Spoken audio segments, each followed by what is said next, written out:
Bienvenue sur Ami Parcours, le podcast. Je m'appelle Yannick et j'ai le plaisir de t'accueillir sur cette plateforme qui a pour but de mettre en lumière et valoriser les parcours de vie.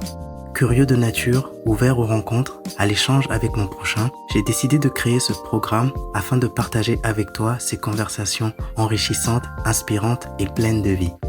Un nouvel épisode sera publié un vendredi sur deux. Pendant les prochaines minutes, mon invité et moi-même allons analyser son parcours personnel, professionnel ou entrepreneurial pour te donner des clés pour réussir. Alors, découvrons tout de suite cet échange et surtout, bonne écoute.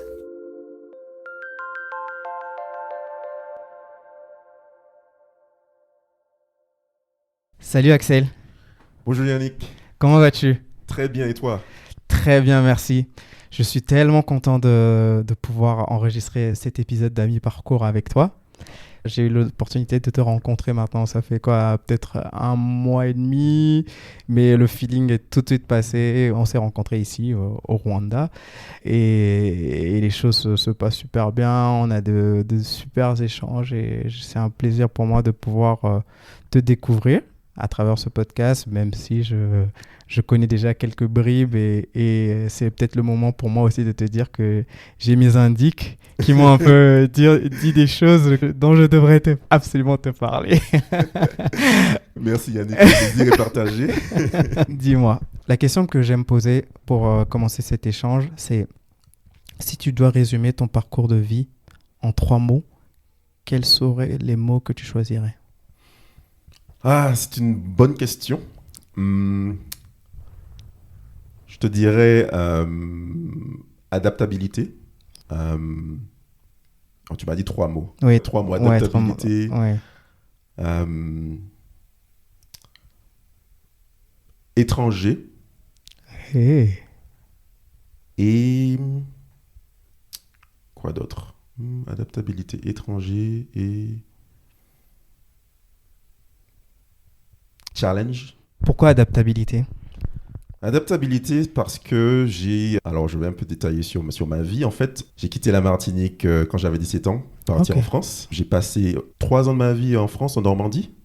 Puis je suis parti 3 mois en Irlande faire un stage pour mes études. Et à la suite de ça, je suis parti au Québec, dans le nord du Québec, à 6 heures de route de Montréal. Et puis je suis redescendu à Montréal. Donc ça fait un peu de voyage. J'ai dû m'adapter à chaque situation. Ok, donc adaptabilité. Et j'entends ça. Le second mot que tu as choisi, c'était étranger. Étranger parce que, évidemment, je suis parti... Bon, la France n'est pas étrangère à la Martinique, mais bon, il y a quand même des petites différences. Donc je suis parti en Normandie, en Irlande, au Québec, en Ontario. Donc oui, j'ai été confronté à l'étranger, aux étrangers durant tout mon cursus. Donc c'est pour ça que j'ai sorti ce mot, peut-être un peu de nulle part. Mais l'étranger, je veux dire l'extérieur, enfin, être confronté aux différentes cultures. Ok. Peut-être que multiculturalisme serait le mot le plus approprié. D'accord, ok. Mais étranger. Ok, d'accord, parce que moi je l'avais compris plus dans le sens que toi, c'était toi l'étranger. Et c'est moi l'étranger. Et c'est toi l'étranger, mais avec ce que tu viens de dire, je comprends aussi qu'il y a l'aspect où tu es confronté à d'autres cultures, mais c'est très intéressant, d'accord. Étranger, multiculturalisme. Et le dernier mot que tu as choisi, c'est challenge. Pourquoi challenge? Eh bien, parce que c'est un challenge de s'adapter aux différentes cultures, oui. Notamment la culture canadienne. Oui.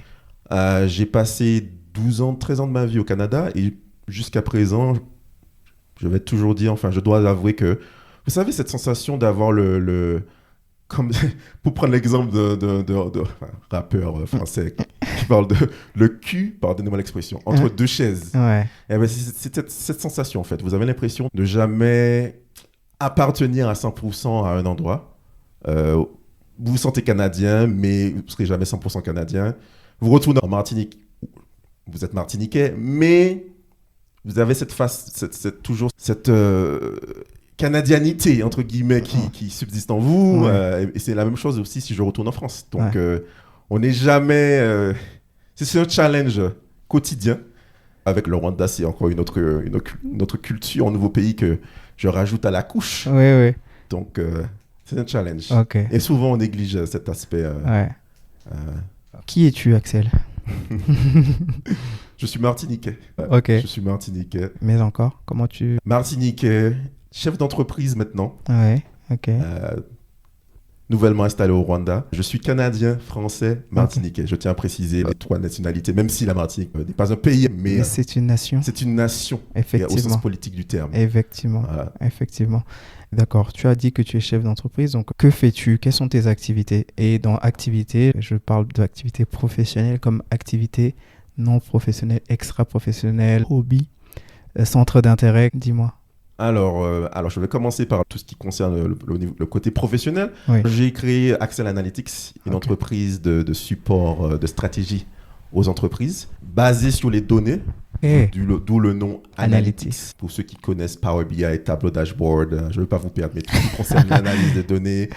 Parce que j'ai remarqué que beaucoup d'entreprises pour lesquelles j'ai travaillé avaient beaucoup de données, mais ne savaient pas vraiment les exploiter pour en retirer le meilleur. Donc, je me suis dit, pourquoi pas créer une entreprise dans le domaine et l'installer au Rwanda, parce que c'est symbolique pour moi d'être implanté au Rwanda, mais viser le marché mondial.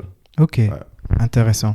Ok, on va revenir dessus, on va en parler absolument, parce que moi, dans mon passé de comptable, donc tout ça me parle, Power BI. Bon, moi, ça va, tu me perds pas, mais... on va en parler parce que c'est hyper intéressant d'emmener également cette partie-là, même si c'est... parce que les gens se perdent justement. On perd souvent les gens quand tu commences à parler un peu de technique, et data, ce genre de choses, des chiffres, des données. Mais c'est quand même important de trouver le moyen de gagner les gens et de faire comprendre aux gens comment ils pourraient trouver la valeur ajoutée à travers la data. Exactement. Ok. D'où un autre challenge. D'où un autre challenge. Waouh, ok. D'habitude, c'est moi qui fais cet exercice-là, mais vous voyez, lui-même, il est aux aguets, il revient sur ces 3 mots d'introduction et tout. Donc, on est en bon terrain là. Ok. Donc, tu as dit que tu es né en Martinique. Né en France.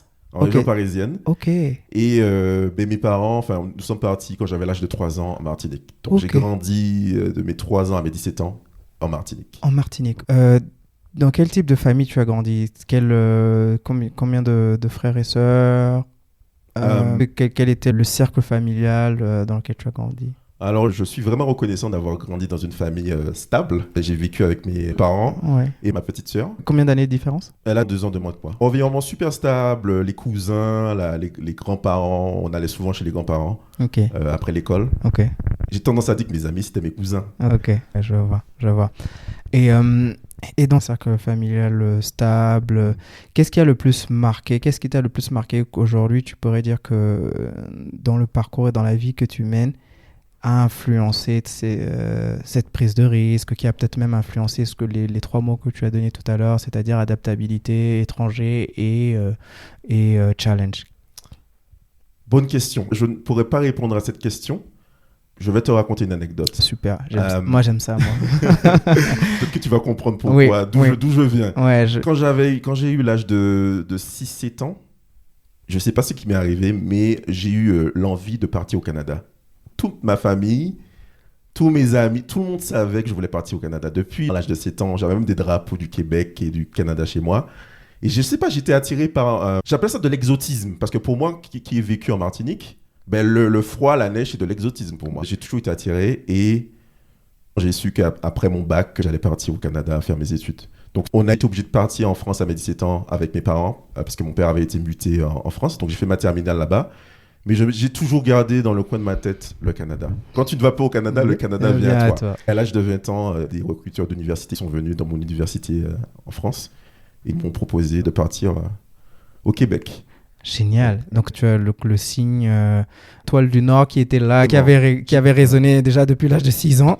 Exactement. Et revenu et voilà. C'était mon objectif de vie. Donc là, j'avais aucun regret de partir au Canada. Bien. Et du coup, tu as parlé de ton père qui a été muté. Quelles étaient les activités de tes parents? Les deux travaillaient dans la fonction publique. Ok. Dans quel domaine exactement? Mon père travaille toujours dans les impôts. Ok. Impôts, et ma mère travaille pour une collectivité locale. Intéressant. Donc, je comprends aussi un peu impôt, je fais un peu ça avec le lien avec l'aspect, ton goût pour la finance et pour la budgétisation. Exactement, je comprends mieux. Les chiens ne font pas des chats. Ouais. Effectivement, je comprends totalement. Ok. Tu as parlé également de ton parcours, mais moi, je voudrais revenir sur cet aspect-là du parcours scolaire. Comment ça a été pour toi de mener tes études justement sur tout l'aspect Martinique? Quelle anecdote marquante tu peux me donner et raconter vraiment sur cet aspect-là de 3 à 17 ans? Comment ça a été pour toi? Honnêtement, j'ai vécu une enfance normale, hein, vraiment normale. J'ai reçu tout l'amour dont j'avais besoin. J'ai eu la chance de faire mon cursus scolaire en Martinique. Je vais parler en tant qu'afro-descendant. Parce que je sais que toi, tu as grandi en France. Oui. Donc, tu fais partie de la minorité. Tout à fait. En Martinique, nous faisons partie de la majorité. Ce sont les métropolitais qui sont minoritaires. Okay. Donc, on n'a pas eu ce problème. Franchement, les professeurs antillais et métropolitains, bon parcours scolaire, bonne éducation, grandir avec sa culture, ça n'a pas de prix. Okay. Sans être confronté à des problèmes de racisme, etc. Donc, c'est une bonne question, mais moi, c'est une enfance tout à fait normale. D'accord.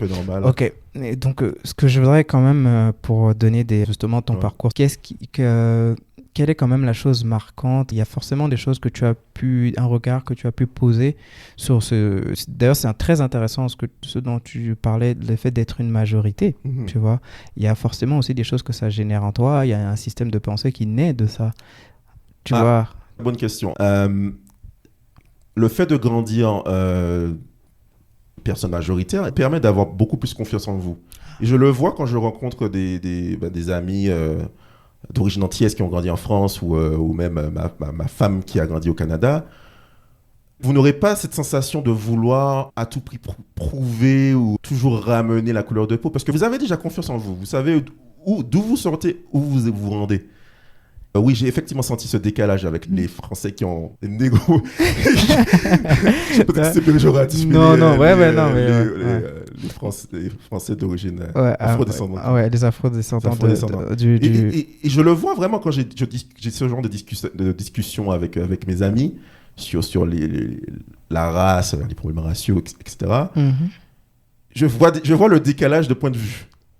Entre moi où je me dis, ok, bon, si quelque chose m'arrive, s'il y a un problème, bon, après, je ne sais pas si je te fais une généralité, mais... mais c'est très intéressant parce que, comme je te l'ai dit par le passé, moi j'ai des amis martiniquais, j'ai des amis guadeloupéens, mon beau-frère même est guadeloupéen. Et aujourd'hui, maintenant que j'ai déménagé et je me suis réinstallé sur le continent africain, je réalise et je comprends totalement ce que tu veux dire parce que j'ai réalisé que les Africains et les afro-descendants, comme tu disais, nous vivons en crise, en fait. Ceux qui vivent en Europe et dans le monde occidental, tout être humain, selon moi, est en crise identitaire, mais encore plus pour les afro-descendants. Exactement. C'est très intéressant. Et ça, j'aime bien en parler parce que c'est un truc que j'ai appris dans un podcast que je garde toujours dans un coin de ma tête et qui me permet de lutter contre mes pensées limitantes, justement. Et ça s'appelle l'impuissance apprise. Tu en as déjà entendu parler? Non. Ok. Non, pas du tout. Permettez-moi de l'expliquer.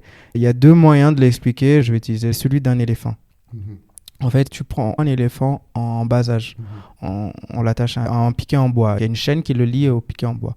Il va grandir toute sa vie avec ce piquet-là. Et à un moment donné, on va lui garder la chaîne, sauf qu'il est plus la chaîne n'est plus attachée à aucun piquet. Mais il va plus jamais bouger. Il va rester dans l'enclos. Exact. Il va rester dans l'enclos. Il va jamais bouger de ce périmètre-là parce que son esprit a été formaté à tu es limité, tu dois rester là, en fait tu es attaché, tu es prisonnier. Je fais le lien avec ce que le monsieur en parlait, il disait qu'en fait beaucoup d'Africains descendants qui vivent sur le continent et en Occident sont comme ça, parce qu'ils voient quelqu'un et ils ont des chaînes en fait mentaux qui fait que quand ils voient par exemple de ne voir personne de la communauté, de sa race, émerger et atteindre des hauts postes, des hauts niveaux, à part si c'est dans la musique ou le foot, il se dit que non, c'est pas possible pour moi. Là, tu as souligné un point là.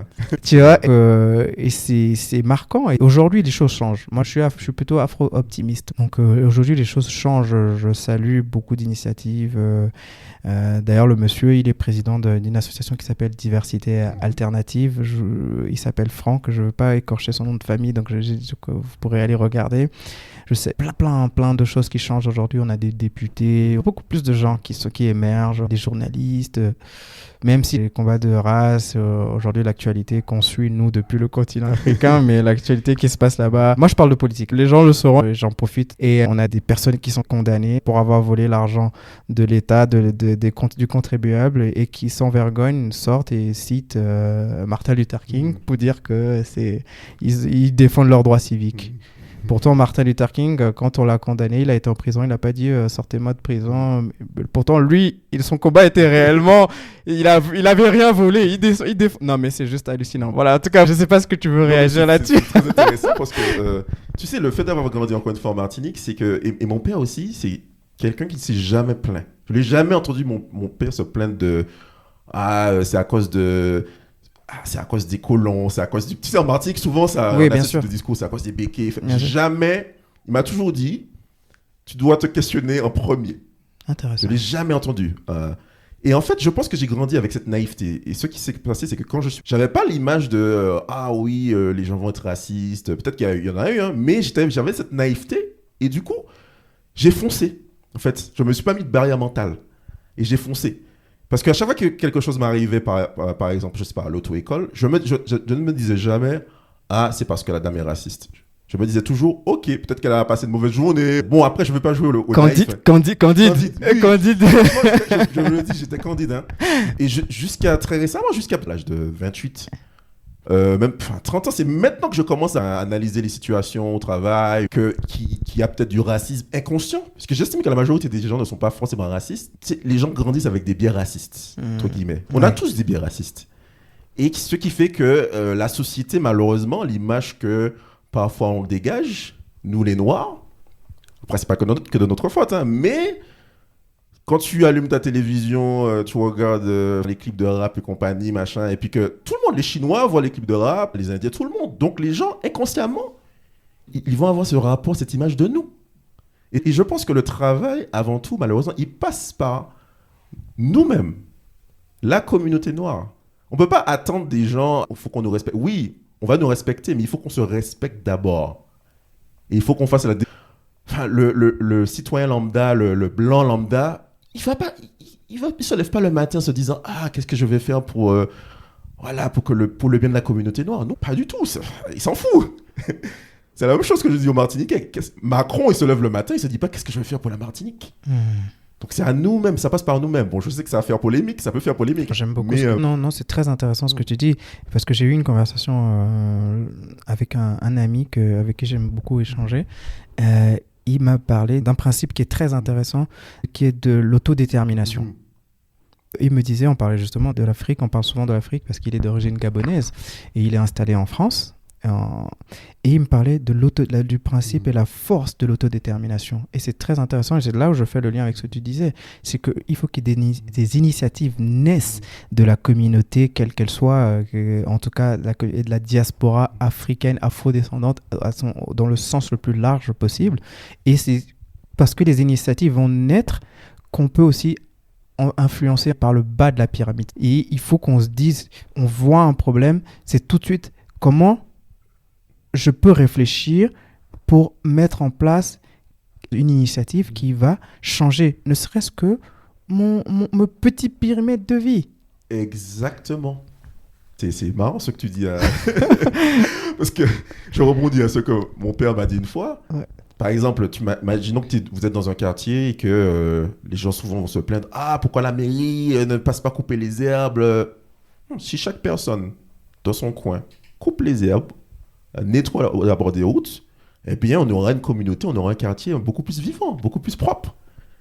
Et c'est pour ça que j'aime bien le Rwanda à ce niveau-là, c'est parce que je me dis, un pays qui sort de si loin et qui a ce niveau de propreté, bon, évidemment, le Martinique aussi est propre, hein, mais en fait, je me dis qu'en c'est avant tout une question d'état d'esprit, puisque le Rwanda, c'est pas un pays riche. Le PIB par habitant est de $1 000. C'est l'un des pays qui a le PIB par habitant le plus bas, peut-être. Et on regarde ce qu'ils ont. Et c'est avant tout une question d'état d'esprit. Comment on va nettoyer notre pays, comment on va se mettre ensemble pour avancer, en fait. C'est le plus important. C'est comme ça que je vois les choses. Hein. Ouais, mais c'est très intéressant. Mais c'est vrai que je suis totalement d'accord. Bon, continuons notre conversation parce que je pense qu'on peut rester sur cet aspect politico-social pendant très longtemps, mais j'apprécie ce que tu dis, c'était ce principe-là de se retrousser les manches et de faire les choses pour soi-même. C'est le moment pour moi, comme tu le sais, je suis coach en leadership et c'est le moment qu'on parle un peu de leadership étant donné qu'on était sur ce principe-là, parce que moi je pars du principe que le leadership est un des plus grands leaders justement qui a été dans cet exercice d'autodétermination. On en a parlé tout à l'heure, c'était Martin Luther King, le docteur Martin Luther King, que j'ai lu, La force d'aimer, que je conseille à beaucoup de gens de lire d'ailleurs. Je l'ai prêté à un ami, mais je pourrais te le prêter à l'occasion. Dans ton parcours, là, justement, là, entre 3 et 17 ans, quelles sont les petites choses déjà que tu vois qui sont justement en train de former en toi ce principe-là de leadership, de leader, les choses même que je dirais que tu vois dans la société qui commence à te plaire, voire même à te déplaire au point de te dire qu'il faut que ça change.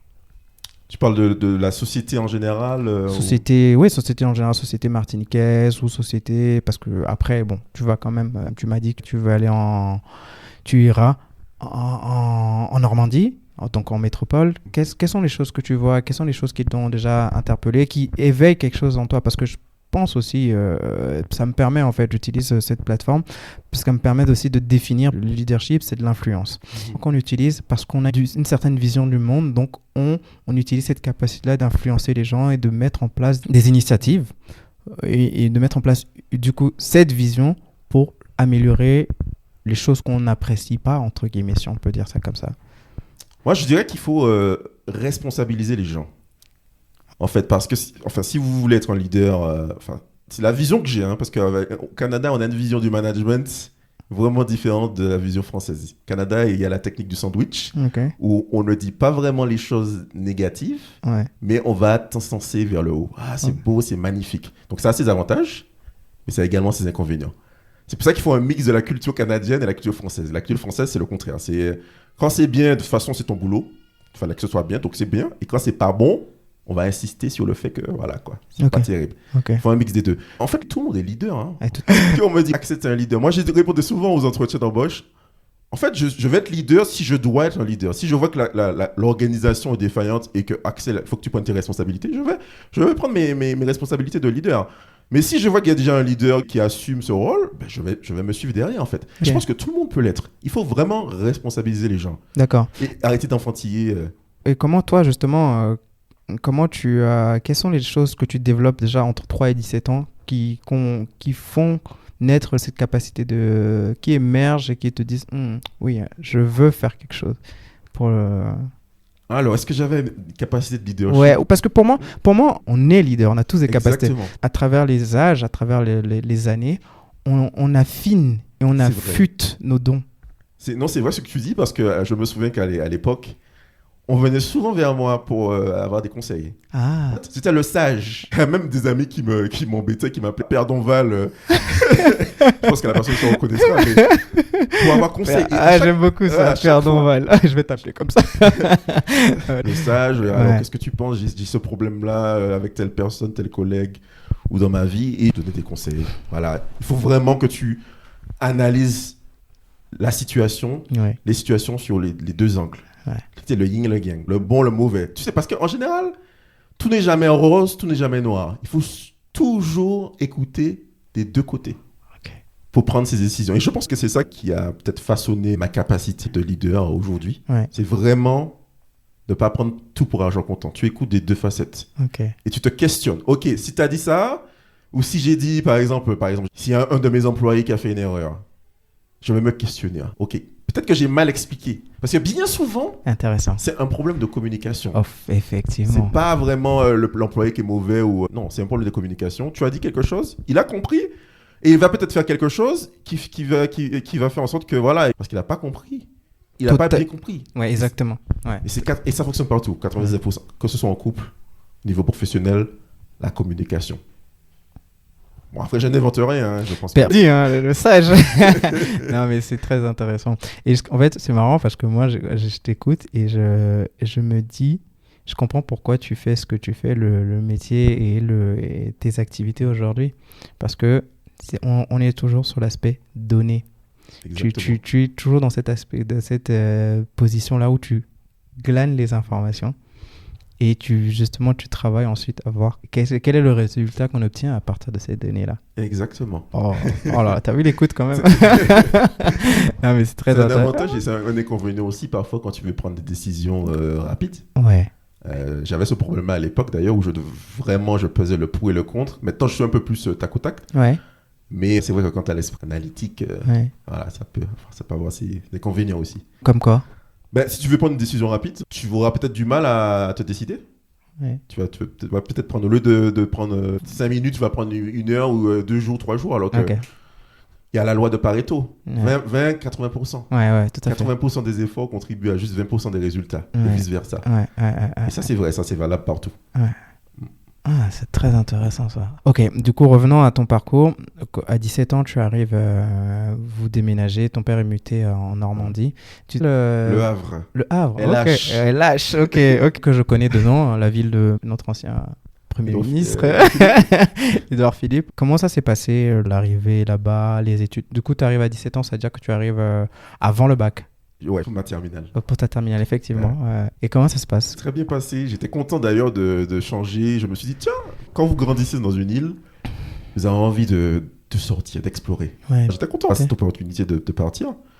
Et oui, je suis arrivé dans un lycée le lycée de ville, à 1 minute à pied de chez moi. Donc, fini les embouteillages, puisque comme vous le savez, en Martinique, il y a beaucoup d'embouteillages. Ah, je savais pas. Donc, vous vous levez à 1 heure avant les cours, et puis après, c'était vraiment le luxe, entre guillemets. Ouais. Et au niveau scolaire, franchement, honnêtement, tout s'est vraiment bien passé. Tu as eu quel bac?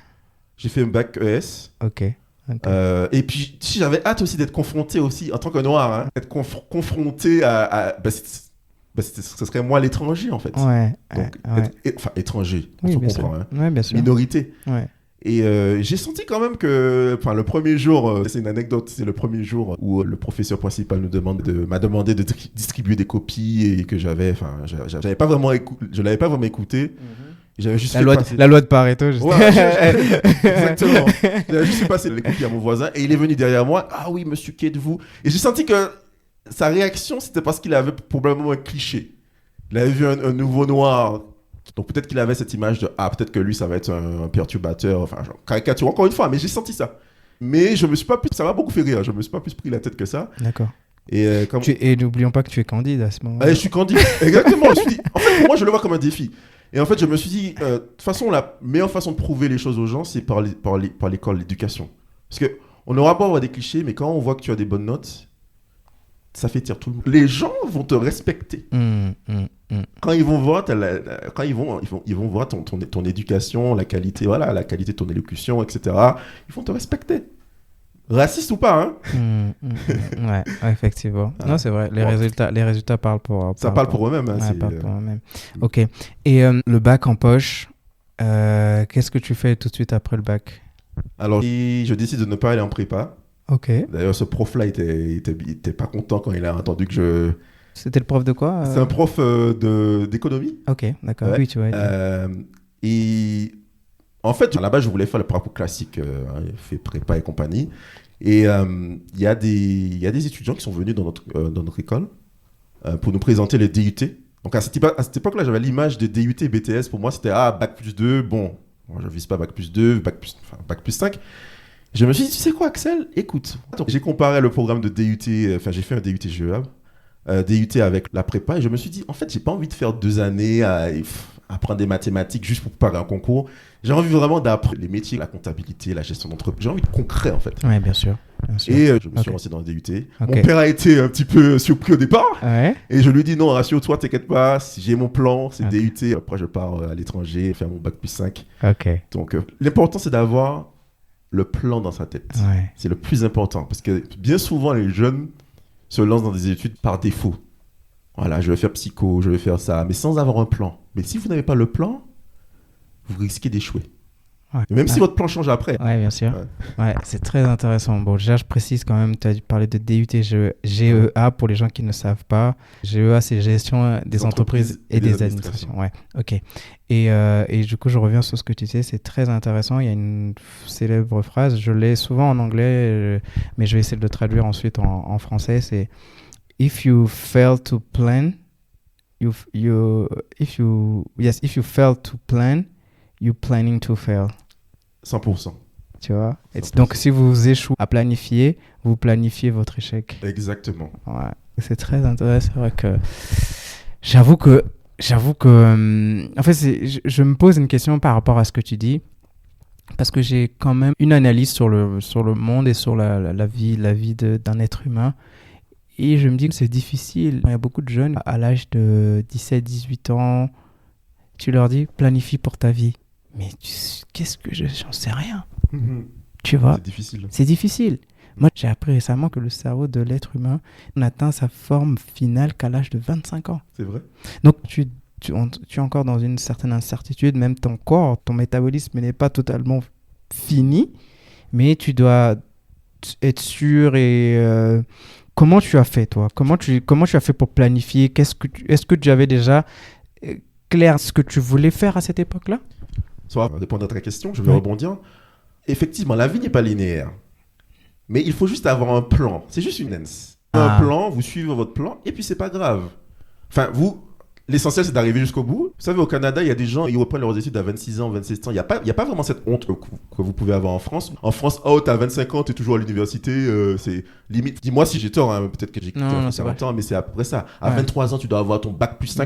Bien sûr. Non. Au Canada, non. Tu rencontres des gens à 27 ans, ils prennent un cours par-ci, un cours par-là. Voilà, il n'y a pas de no stress. Mais ils ont le plan, ils respectent leur plan. Ouais. Et pour rebondir à ta question, à 17 ans, même 16 ans, à l'époque, je voulais être journaliste. Ok. Initialement, je voulais être journaliste, journaliste, et puis je me suis dit, bon, métier de journaliste, tu pourras toujours y aller. Concentre-toi, fais des études d'économie, et puis après, si tu veux retourner dans le journalisme, tu vas apprendre sur le tas. Et surtout, à l'époque, je sentais déjà le vent tourner dans la presse. Je me disais que de toute manière, tu ne seras pas libre. C'est la publicité qui paye. Donc, concentre-toi, va faire des études de gestion.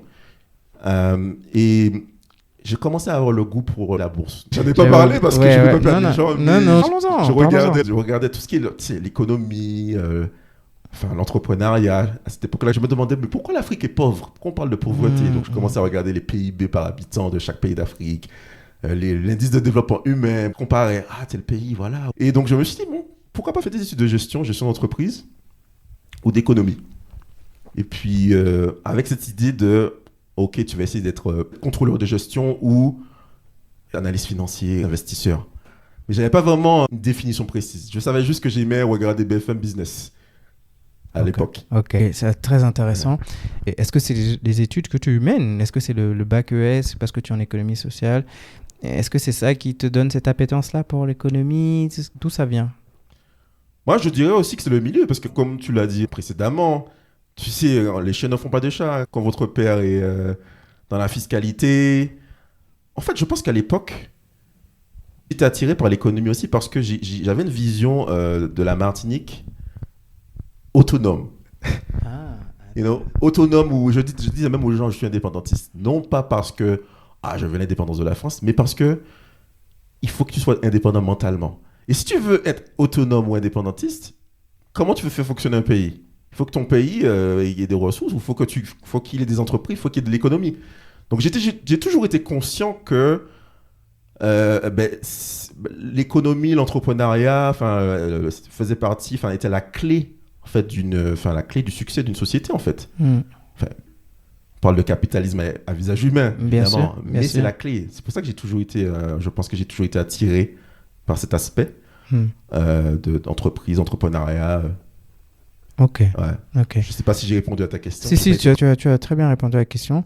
Et je rebondis juste. J'ai écouté une fois Claude Issard qui disait que lui, il est indépendantiste aussi. Sauf qu'à son grand regret, il parlait de la Guadeloupe. Il disait à son grand regret, les Guadeloupéens ne sont pas encore prêts à l'indépendance. Quel est ton avis sur le sujet? Mon avis dessus? Ouais. Est-ce qu'on peut faire aussi le lien avec toi qui disais indépendantiste bien sûr, je vais faire le lien. J'adore parler de ça. Je peux parler de ça tous les jours. 2 heures, 10 heures par jour. J'ai trouvé mon interlocuteur. Oui. En fait, je vais te dire quelque chose. On est prêt. En fait, c'est une bonne question. Avant tout, être indépendantiste, c'est une question d'état d'esprit. Oui, mais... Donc, on a tout ce qu'il faut aux Antilles pour être un pays indépendant. Il y a des personnes éduquées, des cerveaux, des infrastructures. Là où je vais rejoindre Colisière, c'est au niveau de l'état d'esprit. Oui, bien sûr. C'est ça le problème.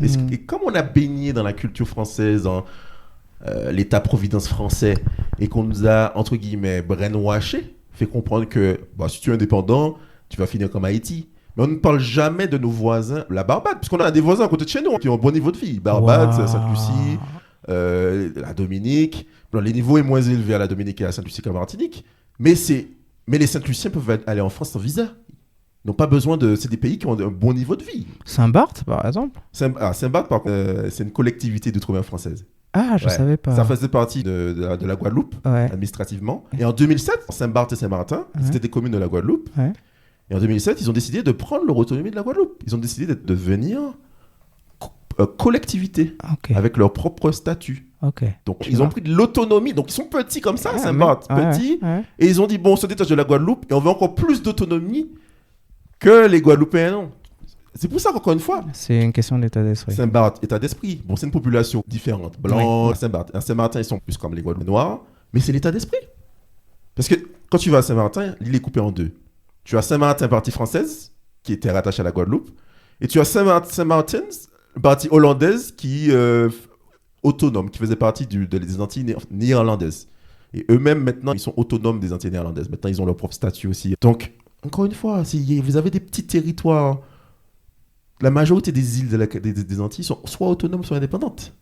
Le système français que l'on a en Martinique et en Guadeloupe, c'est d'une rareté. Quand je discute avec des étrangers de la Martinique, ils ne comprennent pas. Ils ont du mal à comprendre. C'est quoi, en fait? Vous êtes français, mais c'est quoi? C'est colonie? C'est pas colonie? Alors, je dois dire, c'est like Hawaii with the United States. Tu vois? C'est unième État. Voilà, je vois. Mais bref, pour revenir... non, c'est une question d'état d'esprit. C'est l'état d'esprit. Il n'y a rien qui empêche... On ne peut pas gérer la Martinique comme on gère la région parisienne. Permets-moi juste de rebondir avec l'actualité. Je pense que tu dois sûrement suivre ça. Ça a pas mal grogné il y a quelques mois sur la vie chère. Parce que je suppose que c'est aussi des choses que tu as vécues qui ont instillé quelque chose dans ton état d'esprit, dans ta manière de réfléchir.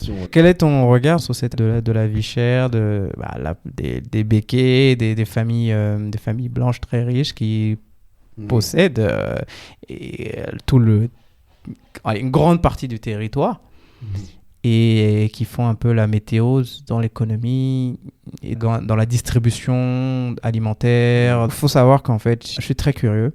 Et je ne sais pas si tu l'as vu ce documentaire, mais il y a un documentaire qui avait été fait justement sur les grandes familles. J'ai oublié le nom, qui est... Les derniers maîtres de la Martinique. C'est exactement. Qui est sorti quand j'étais en seconde. Et où on voit même pendant les obsèques. Et voilà, oui, je l'ai vu. Il faut savoir que ce documentaire est sorti...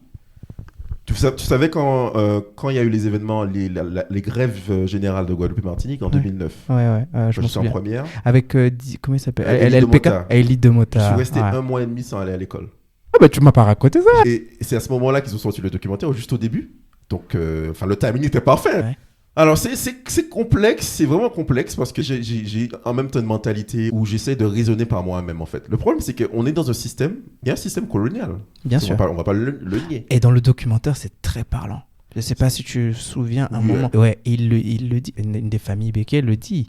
Un des messieurs dit qu'on se mélange pas. On ne veut pas se mélanger à eux. Choquant. Mais le problème, je suis d'accord avec toi, mais j'ai tendance à souvent dire aux gens, on est toujours le béquet de quelqu'un. Est-ce que les familles...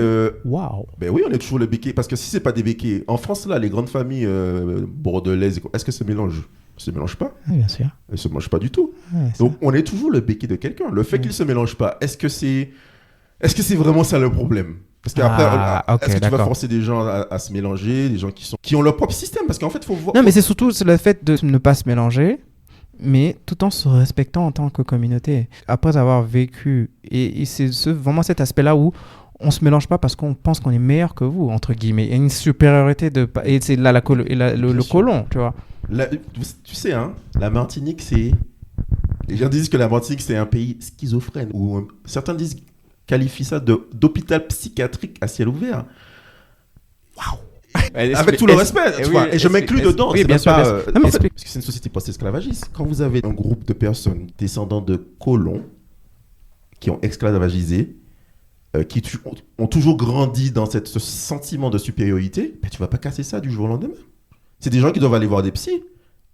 Mais la population afrodescendante aussi, nous devons collectivement consulter. C'est pour ça que je dis, c'est vraiment complexe, hein, parce que quand vous êtes béqué, imaginons que vous êtes béqué et que vous vous dites que vous allez, je veux faire mon indépendant, je vais aller me mélanger avec des noms, et bien vous êtes exclu de la communauté béquée. Donc, on vous exclut de la communauté béquée, mais les Noirs vont vous dire, ah ben t'es béqué. Donc vous aurez le cul entre deux chaises.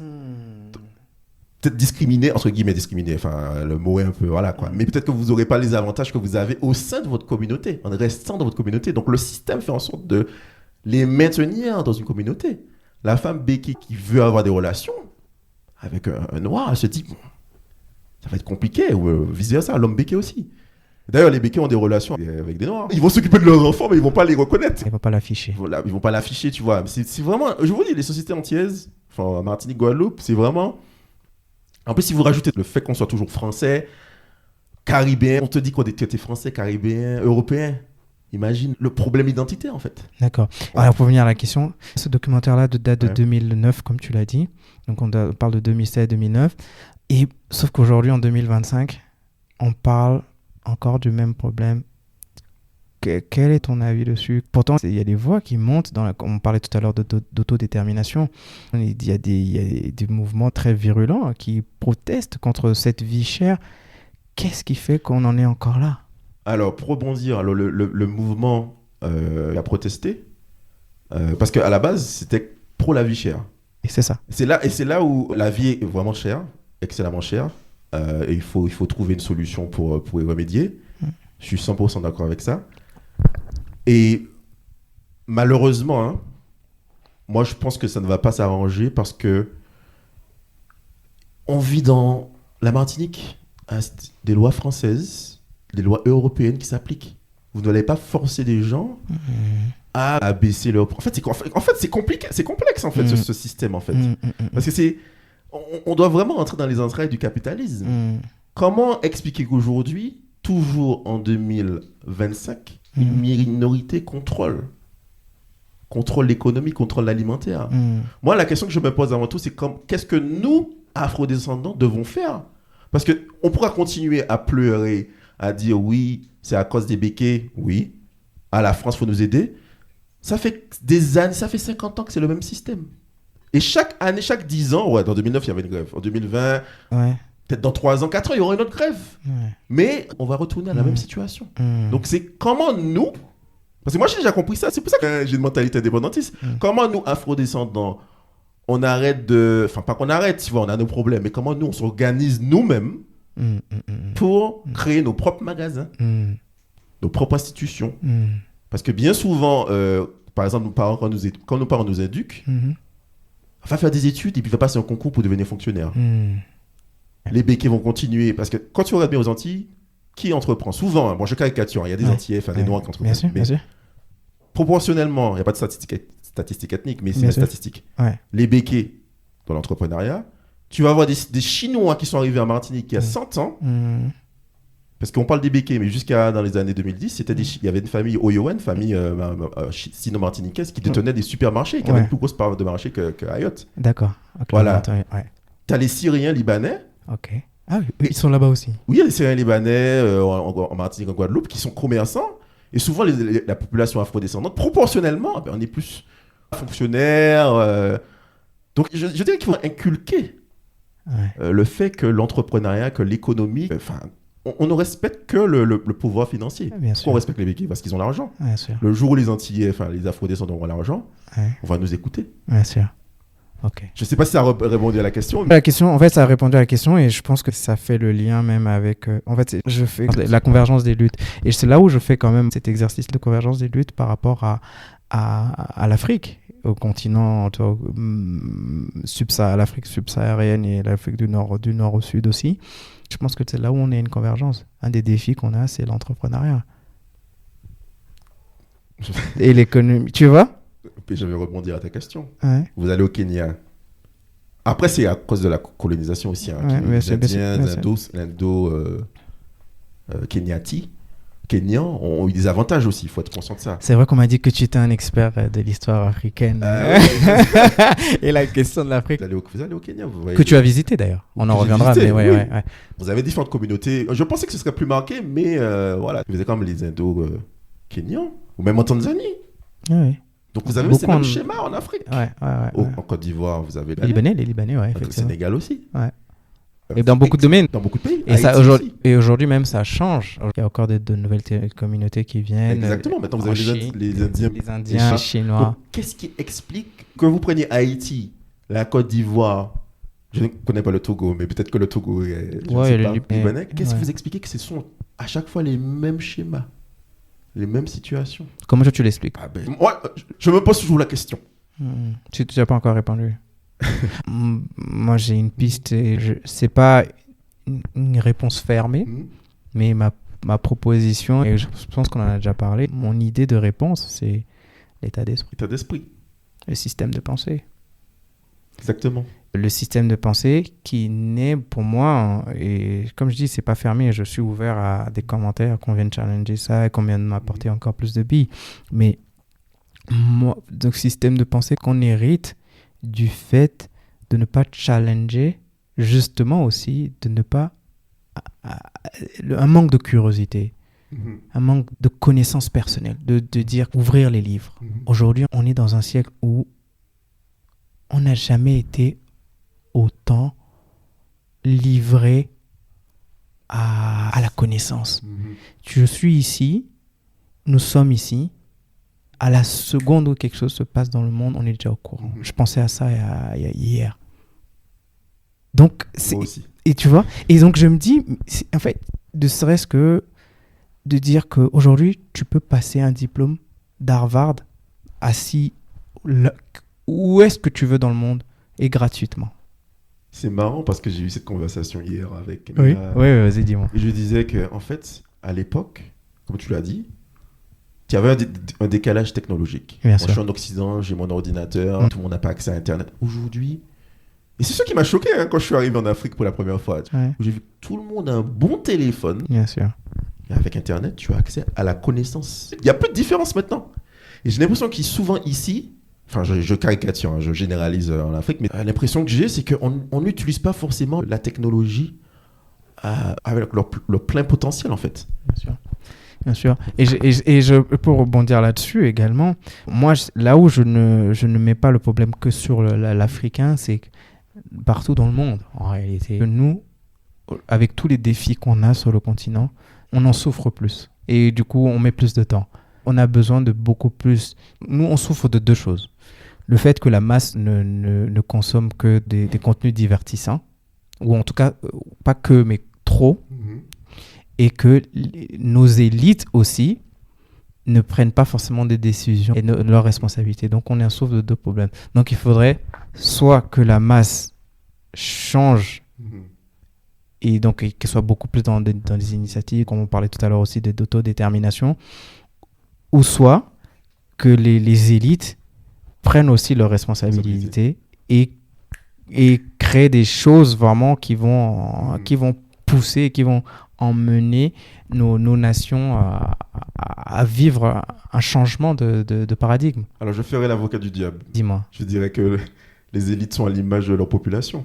Effectivement. Parce que souvent, on a cette image-là ici.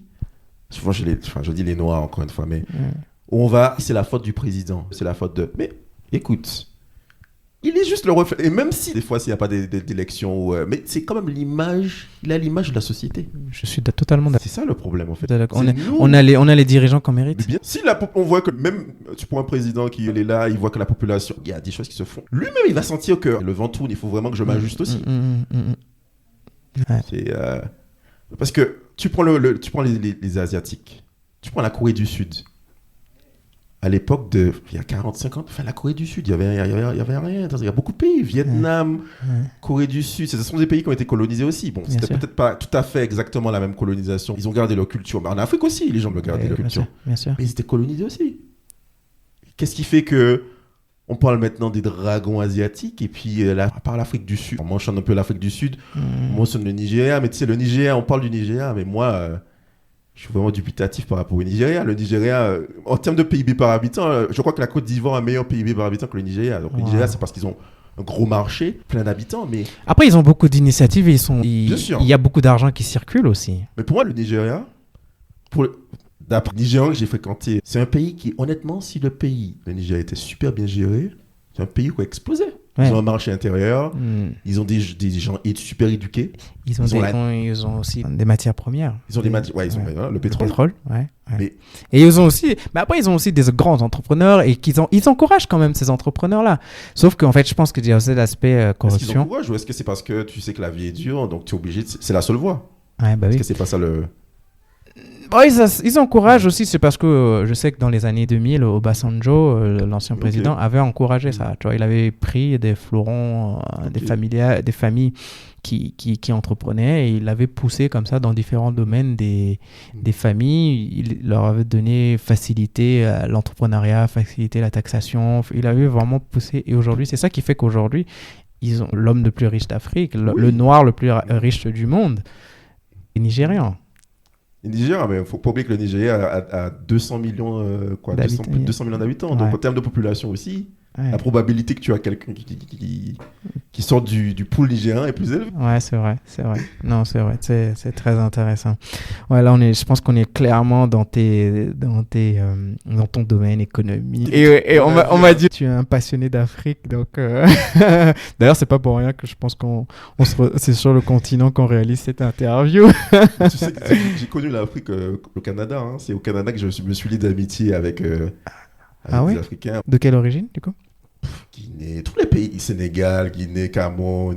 Comme j'étais curieux par rapport... En fait, je connaissais l'Afrique en théorie, tu vois. Je me m'intéressais à l'actualité africaine. Donc, quand je abordais quelqu'un, les gens pensaient que je venais de là-bas. Ils disaient, ah ouais, mais comment ça se fait que tu connais aussi bien? J'ai dit, non, j'ai juste lu dans des livres. Ouais. Intéressant, ok. Hey, j'espère que tu prends plaisir à écouter cet épisode d'Ami Parcours autant que je prends plaisir à discuter et à enregistrer avec mon invité. Ces histoires, ces réflexions, elles me touchent et elles me font profondément vibrer et j'espère qu'il en est autant pour toi. Mais donne-moi quelques minutes pour te parler d'une chose qui me tient absolument à cœur. Si tu es un entrepreneur, manager ou que tu aspires à devenir un leader, tu sais aussi que ce chemin n'est pas une ligne droite. On se sent parfois seul, perdu, voire même dépassé. C'est là que j'interviens et que je veux te tendre la main. Comme je te l'ai dit en intro, je suis Yannick. Je suis coach et formateur en leadership. Et mon but, c'est de t'aider et d'aider les personnes comme toi à révéler leur plein potentiel. Ma croyance profonde est que nous avons tous en nous une capacité d'être un leader. Cependant, cette capacité doit se révéler à travers un processus de développement personnel et d'accompagnement. Donc, si tu veux booster ta communication, apprendre à gérer des conflits ou élaborer une vision stratégique pour ton entreprise ou pour ton leadership personnel, je suis là pour toi. Ensemble, on va créer un programme sur mesure qui te ressemble et qui répond à tes besoins et à tes rêves. Alors, si tu sens qu'il est temps de passer à la vitesse supérieure, si tu veux enfin devenir le leader que tu admires, on doit se parler. Tu peux m'écrire directement à l'adresse mail suivante: parcours avec un s @gmail.com, ou sinon, tu peux prendre rendez-vous avec moi directement en cliquant sur le lien Calendly disponible en descriptif de cet épisode.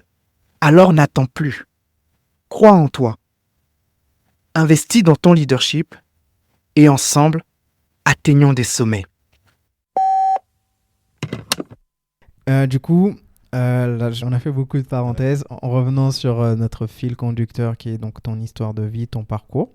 Donc là, tu m'as parlé tout à l'heure tu as passé ton DUT GEA. Une fois que tu l'obtiens, tu m'as dit que du coup, ils sont venus vous rencontrer sur votre campus et c'est ce qui t'a permis d'aller au Québec.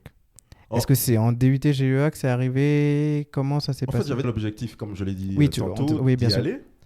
Et je me suis dit, bon, tu as commencé tes études en France, puisque j'étais déjà là-bas, je me suis dit, bah, on va limiter les dépenses. Et je me suis dit que j'irai au Québec plus tard, peut-être après les études, après faire un PVT, pour ceux qui connaissent. Ouais. Programme vacances-travail. Ouais. J'aime bien donner. Non, on peut parler en acronyme et tout ça, mais moi j'aime bien toujours donner parce que toi et moi on est peut-être d'une autre époque selon le background. Peut-être les gens ne peuvent ne pas connaître. Moi je précise. Quand je connais les sigles, en tout cas, je les explique parce qu'on parle beaucoup en sigles, en acronyme. Ouais. Éviter, mais c'est vrai que programme vacances-travail. Ouais, dis-moi, excuse-moi. On est venu te parler. Oui, je m'étais que j'allais irai au Canada après, puisque c'était toujours dans le plan. Et il y a des membres de l'Université du Québec qui sont venus présenter les programmes d'échange. Je me suis dit, toi qui voulais aller au Canada, saisis cette opportunité d'avoir un double diplôme pour y aller. Donc, c'est la voie très l'alignement des planètes. Okay. Tu devais aller au Canada, mais pas à tes 18 ans, tu y es allé à tes 20 ans, tout simplement. Ok. Et comment ça s'est... parce que tu as parlé quand même de... Je voudrais comme juste... revenir dessus, tu as parlé de dire à quel moment tu vas en Irlande. Est-ce que tu as fait Canada, Irlande et Irlande-Canada ou tu as fait France, Irlande et ensuite Canada? Alors j'ai fait France, Irlande. En fait, je me suis inscrit dans un programme bilingue dans mon DUT. J'avais une offre, on s'appelle ça programme IBIS, où on avait des cours intensifs en anglais et on était censé faire notre stage dans un pays anglophone. C'est pour ça que je suis parti en Irlande en l'été 2012. Travailler dans une PME irlandaise au milieu de nulle part. Quand on vous annonce en juin que vous allez partir en juillet en Irlande, que vous avez 20 ans, que vous êtes noir.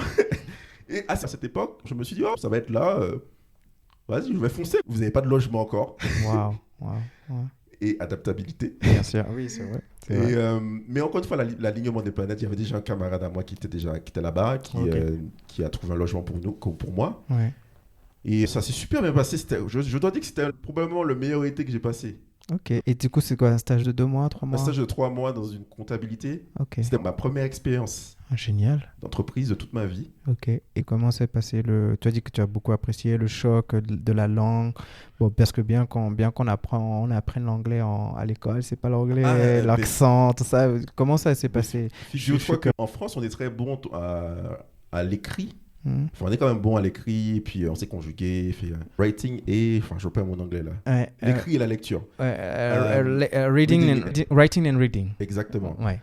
Et je me suis dit, bon, ça va, je connais déjà, je sais faire des phrases. À l'époque, j'avais fait la méthode Assimil. C'est une espèce de livre que tu fais une leçon par jour. Ok. Ah non, je connaissais pas. Ouais, donc j'ai fait ça quand j'avais 16 ans. À l'époque, je détestais l'anglais, j'étais nul en anglais. Et ma mère m'a toujours poussé, faut que tu apprennes l'anglais. Mon père avait acheté ce livre. Et je me suis dit, laisse-moi essayer de faire le truc. Et ma moyenne est passée de 10 à 15 en un trimestre. Et c'est comme ça que j'ai pris le goût avec la langue anglaise. Jusqu'à 16 ans, je détestais l'anglais, je n'aimais pas l'anglais. Pour revenir à l'Irlande, donc tu penses que tu maîtrises, tu sais faire des phrases, tu sais conjuguer, mais en fait, quand j'ouvrais la bouche, personne ne comprenait. Et je ne comprenais pas, j'avais du mal à capter les phrases. Bah oui. Surtout qu'ils ont un accent, ils ont une manière de parler qui est très... Je dirais que l'accent, c'était pas le plus gros... Enfin, ils ont un accent très prononcé, mais je pense que c'était pas le plus gros problème. C'était juste s'habituer à l'oreille... habituer son oreille à l'accent, en fait. C'était plus ça, l'accent anglais de manière générale. Ouais. Le premier jour où je suis arrivé, ils avaient perdu ma valise. Donc imagine, appeler en anglais... Et je savais pas où j'allais habiter. Mais ça s'est bien arrangé, franchement. Ok. Et au niveau du travail, excellemment bien. J'étais avec une responsable comptable d'origine russe. Ils m'ont fait confiance. J'avais des masses de billets dans mes mains. Je devais gérer, je devais compter l'argent. Et franchement, ça s'est super bien passé. Et c'était une entreprise qui travaillait dans quel... C'est une entreprise qui fabriquait des cintres. Des cintres? Ouais, un fabricateur de cintres. Oh, intéressant. Manufacture. Ok, et donc là, une fois que le stage finit, c'est très bien passé. Qu'est-ce que tu décides de faire à ce Mais moment-là?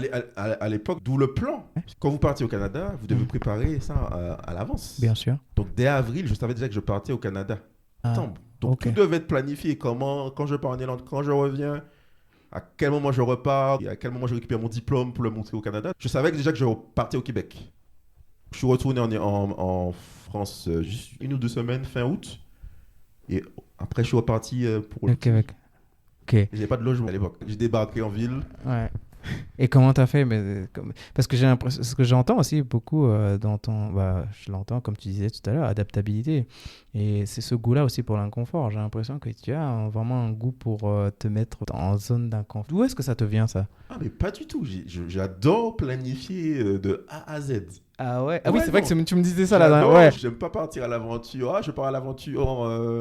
En général, quand je fais un road trip, j'aime bien avoir mon hôtel déjà prêt. Ouais. En fait, je savais que même si je partais par exemple au Québec et que j'avais pas encore de logement, je savais que c'était facile de trouver. Donc, j'étais en mesure de me trouver dans cette situation d'inconfort. Tu vois, c'est être en inconfort sans être en inconfort. L'inconfort contrôlé. Contrôler, voilà. T'as tout résumé. Donc, au Canada, à l'époque, tu pouvais te permettre d'être dans l'inconfort contrôlé. Maintenant, je sais pas si c'est le cas, mais... Et du coup, comment tu règles ça? Qu'est-ce que tu fais le premier jour? Pas de logement. Comment tu t'en sors? Ah non, mais je savais déjà. J'avais déjà tout planifié. Hôtel, prendre ton bus, 6 heures de bus pour aller dans la ville. Ouais. Après, à l'université, ils avaient des gens qui allaient nous aider, qui nous ont aidés. Enfin, Ok. une personne qui m'a aidé à trouver un logement. Franchement, en moins de 24 heures, enfin, j'avais réservé l'auberge de jeunesse de 3 jours. Ok. Mais en moins de 24 heures, j'avais trouvé Un logement. un logement. On m'avait Ok. dit, tiens, il y a un logement dans un semi-basement. Enfin, Ok. sous-sol, comme ils disent. Ouais. Et c'est assez... En fait, tu sais, quand tu as un plan et puis quand tu suis ton instinct, Ouais. c'est comme si les planètes s'alignent. Ouais. Ok. Ouais. Ah, c'est intéressant parce que tout à l'heure, quand tu parlais, j'ai entendu quelque chose. Tu me disais qu'il y a des avantages il y a des avantages et des désavantages à prendre des décisions sur la base de données. Je voulais rebondir dessus. Ça me permet de revenir là-dessus, sur cet aspect-là de prendre des décisions sur des données et l'opposer de prendre des décisions sur l'intuition. Donc, tu as une intuition, c'est-à-dire que... Oui, tu peux mixer. En fait, je dirais que l'intuition est le fil conducteur. C'est comme si tu te dis, j'ai envie d'aller au Canada, c'est mon intuition, il faut que tu y ailles. Et après, comment tu vas arriver au Canada? Ben, tu vas prendre ces décisions basées sur les données disponibles. Voilà. Ok. Comme ça que je verrai les choses. Oh, intéressant. Ok, donc l'intuition, c'est... Encore toi, l'intuition, tu l'utilises pour l'image globale. Exactement. Et maintenant, pour mettre les choses en pratique et faire fonctionner les choses, tu vas utiliser les données. Tout à fait. Et c'est marrant ce que tu dis parce que l'exemple s'applique également au Rwanda. Mon intuition me disait va au Rwanda. Mais j'avais déjà les données, je savais déjà comment vous demandez un visa, quelles sont les étapes. Génial. Ah, j'aime beaucoup ça. Je pense que la prochaine fois que je me retrouverai dans une situation là, il faut que je garde ça en tête. C'est très très intéressant. C'est très intéressant. Ok, et donc du coup, là, parce que moi je le sais, tu as fait Québec, tu as eu ton diplôme en... Alors, j'ai eu mon diplôme, enfin l'équivalent de la licence. Ouais. Ils appellent ça baccalauréat en administration des affaires. Donc, l'année que j'ai fait dans le nord du Québec, c'était bien ça. Ouais. Et puis, je suis après descendu sur Montréal pour faire une maîtrise en finance appliquée. Donc, master 2 en finance appliquée, enfin l'équivalent en français. Ok, d'accord. Ok. Et là, là j'ai été confronté à quelques défis, puisque au Québec, j'ai l'impression que le niveau licence, ça va. Vous savez, ça va, mais qu'il y a vraiment un gap entre le niveau licence et le niveau master. Le niveau master est beaucoup plus, je dirais, scientifique.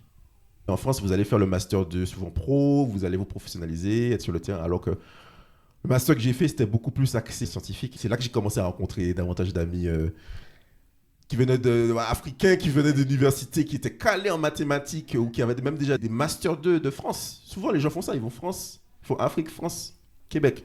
J'avais 20 ans, ils étaient beaucoup plus âgés que moi. 24, 26, 28 ans.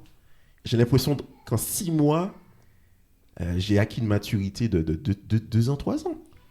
Parce que j'ai été confronté à la difficulté, par exemple, les cours étaient vraiment difficiles. Et pour entreprendre ce genre d'études, il fallait vraiment... on n'avait pas le temps de jouer. Elle allait à la bibliothèque tous les jours. Et même en fréquentant ces personnes, ces individus, tu deviens mature, tu matures en même temps. Et quand même une question qui me vient, qui est importante, je pense. Comment tu subvenais à tes besoins? Est-ce que tu avais tes parents qui permettaient aussi? Parce que travailler, être à la bibliothèque tous les jours. Bonne question. Okay. Comment tu gères? J'ai fait l'erreur, enfin c'est pas une erreur, mais j'ai fait l'erreur de chercher un emploi pour mon premier, dans un call center. Okay. Pour le premier semestre. Ouais. Et en plus c'était juste 9 heures par semaine. Mais ça passait pas. Il me fallait beaucoup plus de temps. Et donc j'ai lâché. Et j'avais le support de mes parents. À ce niveau-là, je vais être transparent avec vous. Ouais. J'ai toujours eu le support de mes parents. Okay. C'est dans la culture, comme dans la culture antillaise, où on sait qu'on est amené à partir soit en France, soit au Canada, soit ailleurs. Et donc, c'est tout à fait normal de financer les études. J'étais conscient du budget. Okay. Par exemple, je ne suis pas allé me prendre une école de commerce super chère. Okay. Et au Québec, l'éducation, le prix était quand même raisonnable, Okay. à cause des accords franco-québécois. Okay. Donc oui, j'ai eu reçu l'aide de mes parents, bien évidemment. Ok, donc c'est ce qui permettait aussi de pouvoir s'appliquer justement. Ah oui. Les études, c'est les études. Ouais. Et tout puis, et puis le reste, c'est le reste. D'accord. Ok. Et c'est également très intéressant parce que tu parles justement d'être confronté à d'autres cultures et d'autres personnes qui sont peut-être plus âgées que toi, qui te permettent d'accéder à une certaine maturité aussi.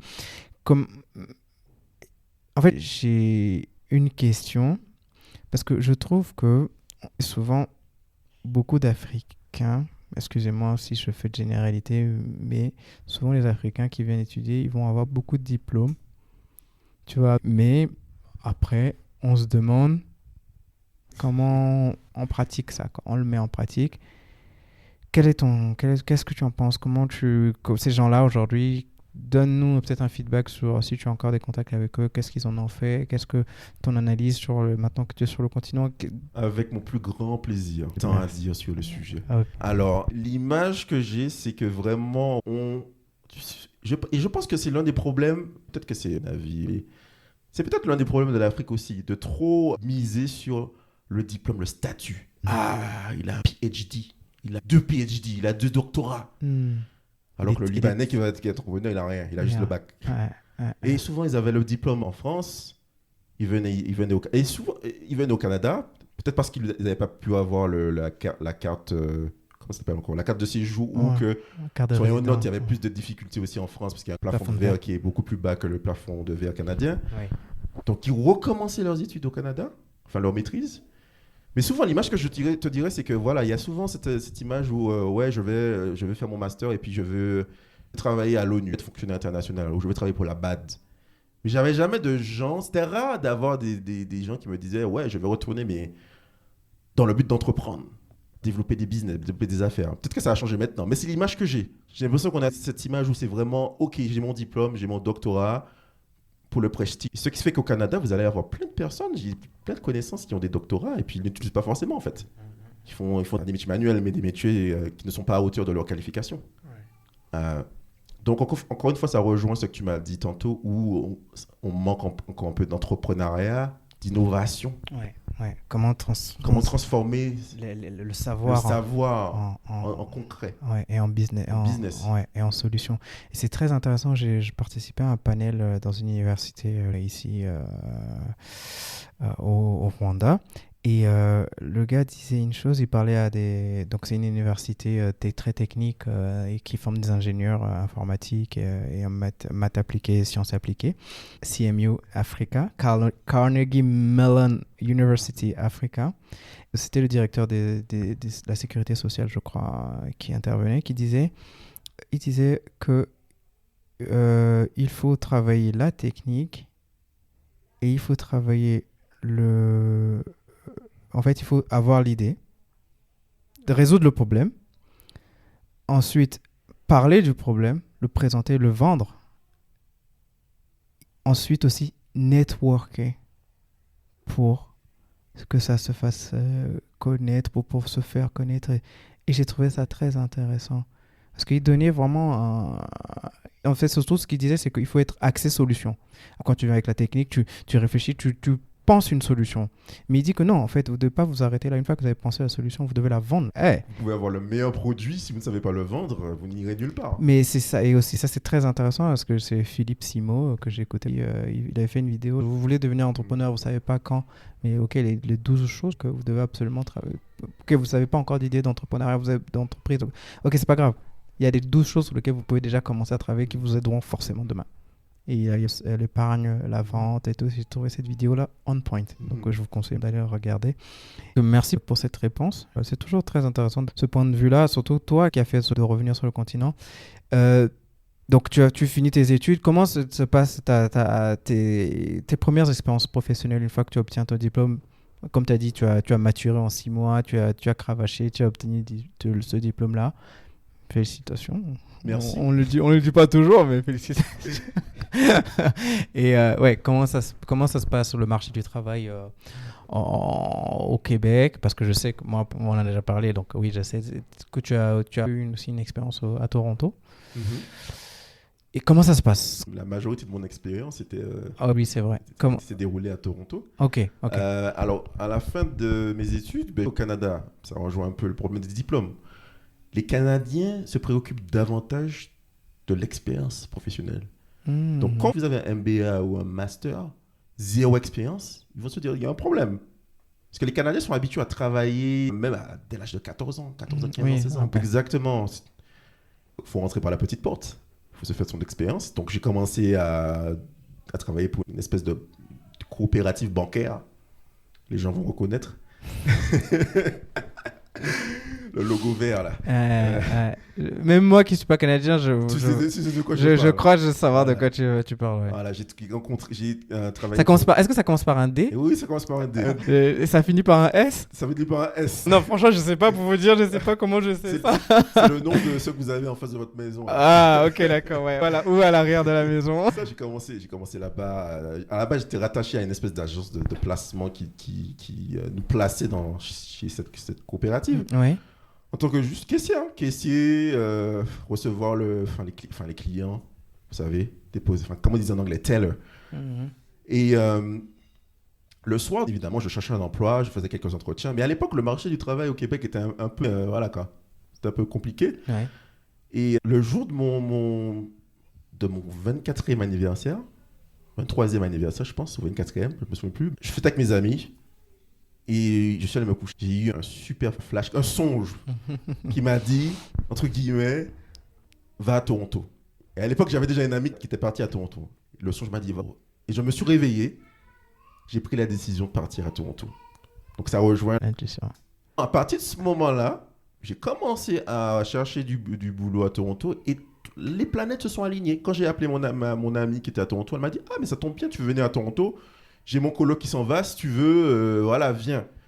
Et j'ai même eu l'opportunité de postuler à la coopérative bancaire officiellement sur le bureau de Toronto. Quand je suis arrivé à Toronto, on m'a dit, tu es à Toronto? Ben, pas de problème, tu peux commencer la semaine prochaine, tu as ton logement. En fait, tout s'est enchaîné de A à Z. À partir du moment où j'ai pris la décision de partir à... Et combien de temps s'est passé entre le songe et la... Je suis né en avril, fin avril. Entre le songe et le départ pour Toronto. Wow. Ouais. Là, tu emmènes un domaine... Moins de 2 mois et demi. Hein. Ok. C'est très intéressant parce que tu emmènes vraiment aussi un côté très spirituel à la chose et c'est très intéressant. Appelez-le comme vous voulez. Ouais, bien sûr. Je sais pas si c'est un songe ou... En tout cas, c'était un rêve une vision qui m'a dit tu sais quoi, va à Toronto. C'est intéressant. Ouais. Et c'est marrant parce que tu sais qu'il y a apparemment beaucoup de choses comme ça qui se passent. J'en profite pour en parler. Le nombre pi. Ouais. Tu sais que c'est un Indien qui l'a découvert et c'est un rêve qu'il a fait pour le découvrir. Le pi? Je pensais que c'était les Égyptiens qui avaient découvert. Bon, en tout cas, moi, ce que j'avais entendu, en tout cas, c'est qu'il a fait un rêve et c'est comme ça qu'il l'a... Ouais, tu vois. Il y a des trucs comme ça qu'on n'explique pas. Et moi, je pourrais me qualifier comme quelqu'un de spirituel. Et c'est vrai. Et c'est pour ça que je trouve ça très intéressant. Je reste toujours... J'essaie de rester alerte à ces différents signes. du monde, de Dieu, de l'univers. Chacun l'appelle comme il veut. C'est très intéressant. Dieu, l'univers, vous envoie des signes. Ouais, et je suis Souvent. totalement d'accord qu'on a des signes. Et si je peux profiter de cette minute-là et de ce que ton témoignage peut en parler, je pense que c'est très important dans tout le parcours d'un homme. Et pour faire le lien avec le leadership et le fait d'avoir une vision et une mission de vie, il est très important de s'interroger sur ce qu'il y a de plus caché en nous. Parce que cette voie-là, beaucoup d'entre nous, on essaie de l'éteindre parce qu'on a trouvé un travail, parce qu'on gagne de l'argent. Sauf que je pense que les signes viennent toujours pour nous dire, tu n'avais pas un rêve, tu ne poursuis pas quelque chose. Qu'est-ce que tu fais ici? Tu vas laisser quelqu'un te soumettre de l'argent, un maître, un employeur, te dire que ah, mais tu es bien ici, reste là. Et surtout que la personne, quand elle te dit reste là comme ça, elle va pas le faire gentiment. C'est de la manipulation pour te maîtriser parce qu'elle voit le talent que tu as, mais toi, tu ne vois pas ton talent. Exactement. Tu vois, comment toi tu te libères quand tu vois que quelqu'un essaie de te prendre entre des étaux comme ça, ça me permet en fait, le fait de parler de ça me permet de te poser cette question. Bonne question. Je te dirais pas que ça m'est arrivé. J'ai l'impression que au Canada, c'est assez banal de quitter. Maintenant, ça change aussi en France, mais quitter une entreprise après 1 an, 2 ans, même 6 mois. Ouais. Et les managers sont conscients de ça, donc ils vont pas forcément. Selon moi, ils ne sont pas conscients. Ouais. S'ils en étaient conscients, ils traiteraient beaucoup mieux. Mais au Canada, encore une fois, ils vont. Si tu leur dis que tu pars, ils te laissent partir. Et ils t'encouragent si vous avez besoin de. Même quand ils te virent, même quand ils te licencient. Tu vois. Par exemple, on l'a pas parlé, mais je me suis fait licencier en janvier. Okay. Même quand on te licencie, vous pouvez avoir de bons rapports. Ils comprennent. En fait, au Canada, on voit vraiment le licenciement sous un autre aspect. Okay. Mais bref, en général, quand je fais face à un mur. Ouais, un mur et comment on parlait aussi peut-être de quelqu'un, tout à l'heure je parlais d'impuissance avec l'exemple de l'éléphant, quelqu'un qui essaie de t'enchaîner quoi, et de t'exploiter aussi, tu vois, comment tu t'en sors? Alors je dirais souvent on ne m'enchaîne pas ou on ne m'exploite pas. Je prie, je demande des conseils, ou je me recueille avec moi-même, je me recentre sur moi-même, pardon. Ouais. Et tu demandes le guide quoi. Vous demandez à l'univers, au Seigneur de vous montrer la voie et vous allez trouver la voie. Ouais. Vous jeûnez, ça n'a rien à voir avec la religion. Je vous dis, apparemment, l'intestin, c'est le deuxième cerveau. On a des neurones dans l'intestin. Exactement. Donc, j'ai l'impression, d'après ce que j'ai fait, je ne recommande pas ça aux gens, à consulter avec votre médecin, bien évidemment. Bien sûr. Mais vous jeûnez, je ne vais pas aller dans les détails, et vous allez voir qu'au bout de quelques jours, une semaine, vous allez avoir les idées claires. Un jeûne pendant une semaine? Ça m'arrive de faire du jeûne à l'eau. Selon les recommandations médicales, bien sûr. Médicales et tout. Ouais. Mais vous avez les idées claires. Après, je ne le fais pas avant de prendre une décision. Mais j'ai remarqué que... Ça aide. En tout cas, ça aide à avoir les idées claires. C'est marrant parce que les gens ne le savent pas. Bon, peut-être il n'y a pas beaucoup de gens qui le savent. J'ai un physique un peu comme ça parce que pendant une période de ma vie, j'ai beaucoup jeûné. Je pouvais passer une semaine de 7 jours et je pouvais passer 4 à 5 jours à jeûner. Jeûne à l'eau. Jeûne à l'eau. Ah ouais, entre 6h et 18h, je mangeais très peu de repas. Ok. C'est très intéressant ce que tu dis là. Je pensais pas que tu allais m'emmener sur ce terrain. Je pense que c'est aussi ça l'exercice du podcast où on mène la conversation et on file le truc et des choses, je dirais le diamant, les perles rares sont en train d'émerger de la conversation. Ok, c'est un très bon conseil.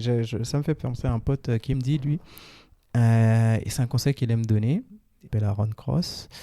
Il a une histoire particulière. Récemment, il a déménagé à Londres. Et peut-être 2-3 jours avant la fermeture des frontières et avant que le Brexit ne soit acté, il a été là-bas et il est revenu. Maintenant, il est à Paris. Il m'a dit, franchement, j'ai été sans abri. J'ai dormi dehors. Il a un handicap, je ne sais pas comment ça s'appelle ce handicap-là, mais il n'a pas les sensations sur une partie de son corps. Il m'a dit, dans cette période-là, j'ai rencontré Dieu et j'ai retrouvé la sensation. Avant de cette main, je ne pouvais pas sentir le toucher. Ah ouais, t'es atteint de paralysie partielle. Et il dit qu'il est né comme ça. Hein. Okay. Et son père même l'a abandonné. Il a une histoire forte et c'est quelqu'un que j'apprécie. Et il m'a dit, j'ai retrouvé le toucher. à travers cette expérience-là. Jusqu'à présent, ça... Il a retrouvé il n'a pas une mobilité comme toi et moi, mais il m'a dit dans cette période-là, j'ai retrouvé le toucher. Il aime dire que c'est comme ça qu'il a rencontré Dieu. Et pourquoi je parle de lui? Parce qu'il me dit, souvent, il aime donner ce conseil quand tu es dans un truc où tu n'arrives pas à trouver de solution. Tu as besoin de vraiment d'une résolution, tu es vraiment face à un mur. Il aime donner ce conseil, sors de chez toi, dors dans la voiture. Laisse ta femme et tes enfants dormir à la maison, toi va dormir dans la voiture. Et il m'a dit, tu vas voir que quand tu vas sortir de là, le lendemain, tu auras les idées au clair. C'est clair. C'est dingue, hein, mais c'est profond. C'est profond, je suis sûr que ça marche. Waouh. Ouais. Depuis qu'il me dit ça, je ne l'ai jamais encore fait. T'as pas encore fait? Mais je pense qu'il faudrait que j'y songe. Je pense qu'en ce moment, j'en ai besoin. J'ai besoin de... Et c'est marrant parce que j'ai écouté un podcast hier aussi là-dessus, de Diary of a CEO. Et le gars parlait de... Justement, c'est un docteur, je ne sais plus en quoi, il me parle de méditation. Je suis très curieux. Et en fait, le podcast est venu par hasard et je l'écoute dans la voiture en ce moment. Il dit... Il s'est rendu compte qu'en fait, les gens cherchent la guérison, donc ils font plein de choses, mais il faut changer, parce que c'est quand les gens changent que la guérison vient. Bien sûr.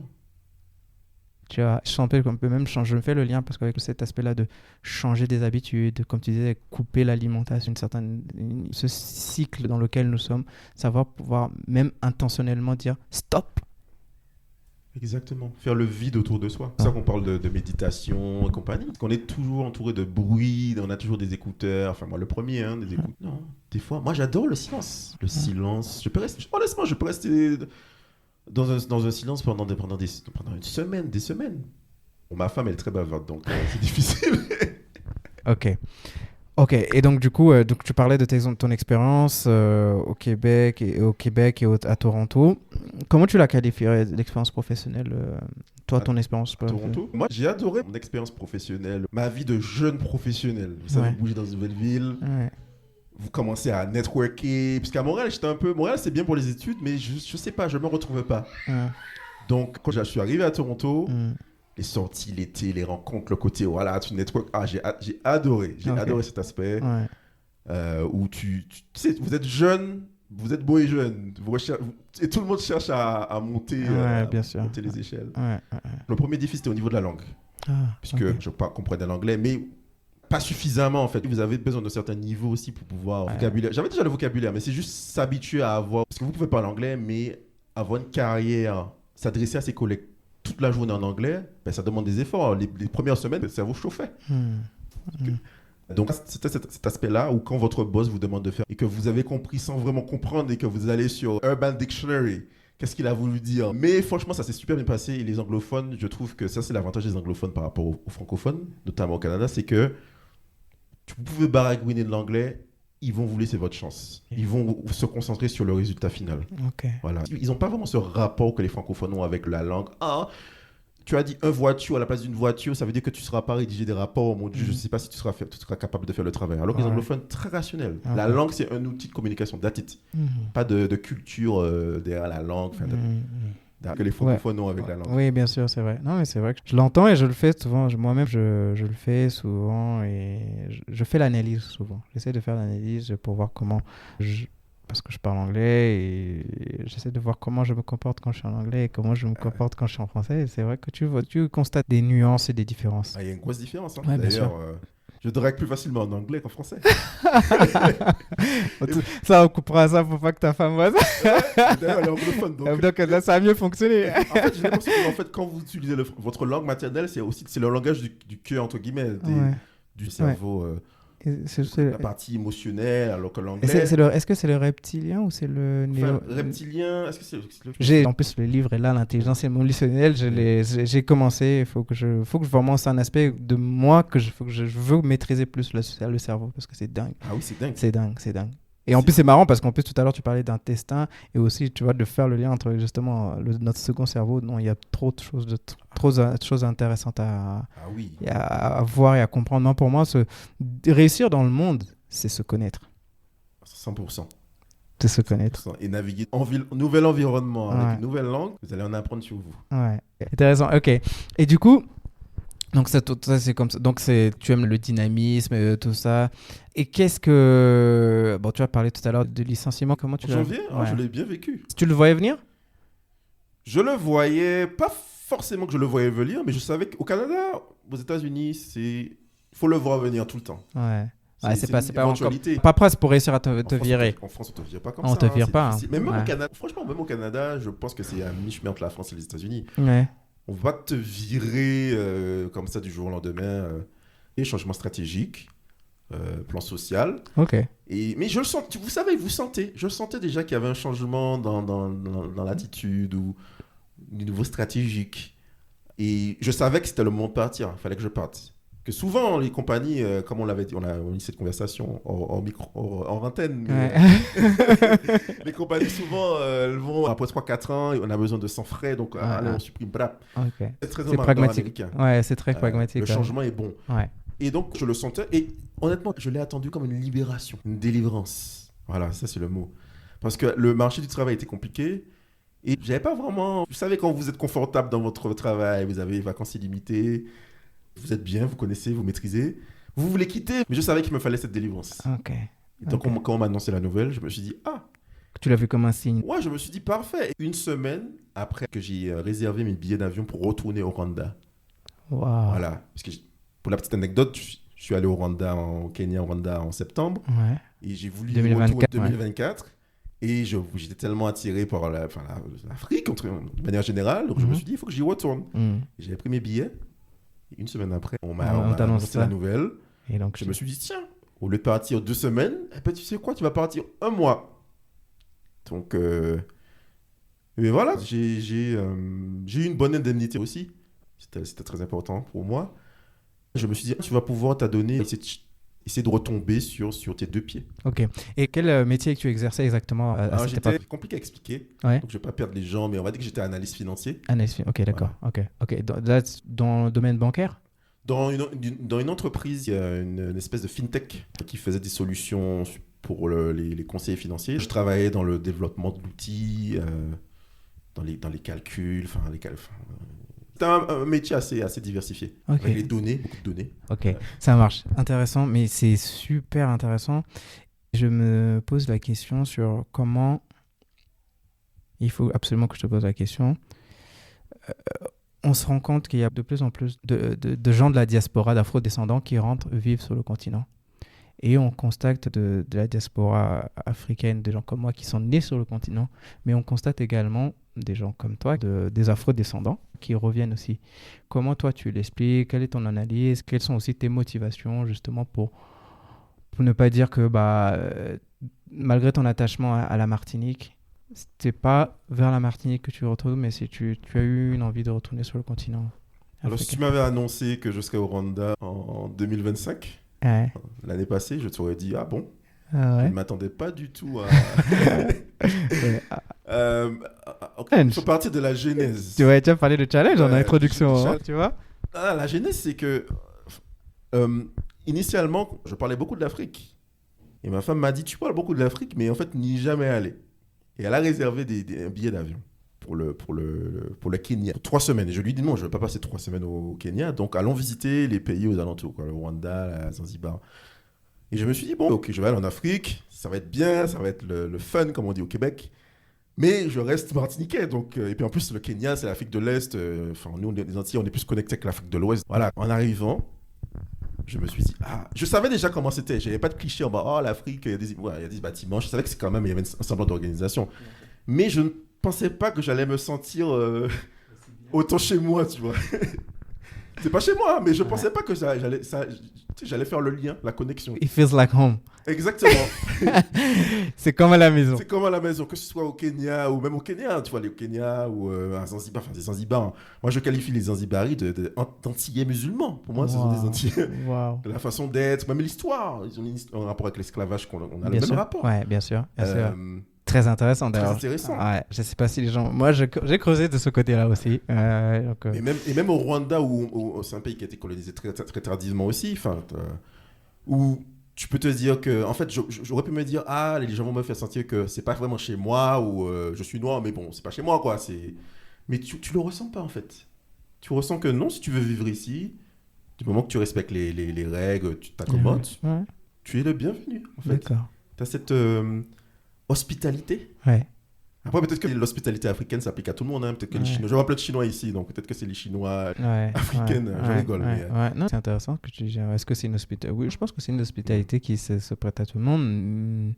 Tant que tu respectes le territoire, le pays, les gens, on te respecte en retour. Déjà, je pense qu'on te donne le respect et tout ce qu'on te demande, c'est de respecter en retour. Exactement, c'est ce que j'ai appris. Hein. Ouais. J'ai appris que la tolérance aussi, souvent on aime bien parler de tolérance en Occident. Mais en fait, la tolérance est née, quand vous regardez un pays comme la Tanzanie, la tolérance elle est née en Afrique. Hein. Et du coup, quand tu viens, qu'est-ce qui me motive? Parce que pour revenir à ma question, donc ça tu as répondu à la première partie. Qu'est-ce qui me motive maintenant du coup de te dire, parce que tu as dit tu prends ton billet pour 1 mois et finalement tu te dis, bah là je reste quoi. Alors on s'est dit, à la base on voulait partir pour vraiment s'engager sur l'Afrique. Il faut qu'on ait quelque chose, que ce soit un terrain ou quelque chose d'autre, hein, pour sentir que voilà, on appartient ou qu'on va se commit, comme on dit. Yes. On va avoir un engagement sur le lieu. Qu'est-ce qui m'a poussé? Je te dirais que j'ai dû rencontrer les bonnes personnes. Ouais. J'avais déjà l'idée en tête de pouvoir créer quelque chose. Et j'avais déjà même préparé à l'avance des papiers au cas où j'aurais besoin pour l'immigration. Mais j'ai aussi rencontré des bonnes personnes au Rwanda. Aussi de bonnes personnes qui m'ont motivé, m'ont poussé. Ouais. Et c'est très important aussi de s'entourer d'individus qui ont la même vision que vous. Ouais, je suis totalement d'accord avec toi. Ouais, je pense que c'est l'un des facteurs aussi. Hein. Ouais, peut-être que je serais venu, j'aurais été dans mon petit coin. C'est l'autre repartir après 1 mois. Non. Mais ouais. Moi, c'est vrai que je suis content parce que depuis que tu vois, je t'ai rencontré et comme on le sait, hein, nous, tu vois, le networking est très important pour nous et bon, nous, on a networké très facilement grâce à la communauté Way Back to Africa.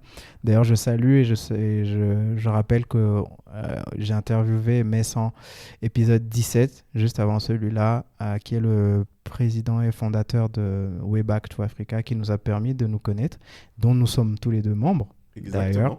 D'ailleurs, il faut toujours saluer cette belle initiative, comme on parlait tout à l'heure, d'initiatives qui viennent du peuple et d'autodétermination et de la diaspora. Donc, la diaspora fait des choses. On le salue et c'est vrai, comme je te disais, depuis que je suis ici, on est en train de créer, je suis en train de créer avec ma femme, mes enfants, une communauté. On commence à avoir de petites habitudes et ça fait que 4 mois. Tu vois, et c'est quand même impressionnant. T'as dit 4 mois, moi ça fait 1 mois et demi. J'ai l'impression que ça fait 6 mois. Tu vois, non? Ouais, même moi, j'ai l'impression de t'en connaître 2. Bah oui, mais c'est juste génial, tu vois. C'est juste génial et très intéressant. Et waouh! Franchement, waouh! Pour l'instant, je dis juste waouh. Et je suis impatient de voir ce que l'avenir va nous réserver aussi. Et je suis totalement optimiste que ça va nous réserver quelque chose de fort intéressant. J'ai hâte. Moi aussi. Ouais. C'est une belle inconnue et depuis... j'ai l'impression qu'en 1 mois et demi, je fonctionnais sous, comment dirais-je, comme si j'avais débranché le cerveau qui planifie. Ouais. Le cerveau rationnel. Comme si j'avance comme ça, ok, je dois aller dans cette direction, à gauche, droite. Mais non. Tu es un peu plus dans, on en parlait la dernière fois, tu es un peu plus dans le lâcher prise aujourd'hui. Le lâcher prise. Et tu fais, peut-être que tu es en train de revenir aussi, de trouver aussi, de te reconnecter à cet aspect-là dont tu parlais tout à l'heure de l'intuition. Exactement. Ensuite, pour mettre en place maintenant, à partir de la donnée des... Mais je vois que tu le fais toujours. Hein. Oui, moi je pense qu'il faut faire confiance à l'intuition. Et c'est, des fois, chasser le naturel et revenir au galop, mon côté aussi rationnel, des fois, essaie de revenir. Voilà, il faut des clients. Tu sais, en Afrique, il faut l'argent aussi. Tu ne dis pas d'amour et d'eau fraîche. Donc c'est vrai que... Je ne vais pas me mentir. Hein, bien sûr. Non, c'est une réalité. On ne vit pas d'amour et d'eau fraîche. Bien sûr, bien sûr. Mais je suis quand même reconnaissant que les planètes se soient alignées. Et que tu sur 1 mois et demi. On m'avait déjà dit, ouais, tu sais, tu es au chômage. Tu pars au Rwanda. T'as entendu ce qui se passe au Rwanda. Tu es sûr que tu ne veux pas annuler. Et au final, j'ai dit, non, je suis mon truc, je fonce. Et en arrivant ici, far so good. C'est même au-delà de bien sûr. Au-delà. Ouais. Parce qu'on voit des opportunités de business partout. On sait de quoi on parle, toi et moi, parce que on s'est déjà associé sur des opportunités de business et tout ça. Donc, ça va vite et le challenge est très important et très intéressant. Je suis content de t'avoir rencontré, tu vois, parce que tu emmènes aussi vraiment un aspect, justement, comme je t'ai dit, aussi plus technique, plus pragmatique sur la donnée. Moi, je suis beaucoup plus sur l'intuition. Même si je suis dans les données un peu, étant un peu comptable aussi, moi, je suis l'intuition de la parole. Tu es excellent dans le domaine. Ah. Excellent, monsieur. Ouais, j'apprends à aiguiser le don. Monsieur, il est très bon. Il a bien aiguisé le couteau. Ouais. Donc, si vous voulez parler à quelqu'un, je suis comme n'hésitez pas, je vous recommande. Je suis coach, je suis formateur. C'est le moment où je fais ma pub. Mais je voudrais revenir sur Accel Analytics. Mm-hmm. J'aime beaucoup le nom et le logo d'ailleurs. J'aime beaucoup comment tu as trouvé le truc. Et qu'est-ce que tu proposes parce que là, on en revient aux données. Je suppose que tu as fait un benchmark de ta personne, des capacités que tu as et tu as créé un business. Qu'est-ce que tu proposes à Accel Analytics? Alors, je vais répondre simplement à cette question.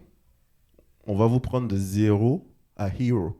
Votre business, notamment ici, au Rwanda, oui. Mm-hmm. Il y a souvent des petits défauts, des petites lacunes ou ce manque de perception. Parce que quand tu viens d'Amérique du Nord, on a une certaine façon de voir les choses qu'on ne retrouve pas forcément ici. Mm-hmm. Loin de moi l'idée de changer les choses, mais je pense qu'il y a beaucoup d'éléments qu'on peut apporter, comme tu as dit, donner.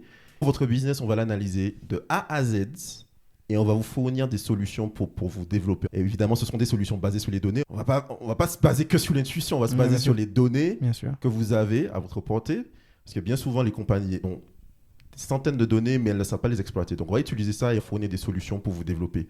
On offre aussi l'opportunité de créer un partenariat. Si on voit que vous avez une superbe idée, que il vous manque, par exemple, quelques financements, eh bien, on peut s'associer, devenir actionnaire, pour pouvoir vous aider à vous développer. Bien sûr. Parce que si vous gagnez, on gagne. Donc, je te dirais qu'il y a l'aspect données, l'aspect stratégie, mais il y a aussi l'aspect investisseur. Et moi, j'ai un état d'esprit avant tout d'investisseur. Donc, si vous avez une idée de choc, manque du financement, venez me voir. Ok. On va parler, on va discuter et puis on va voir comment on va se développer. Ok.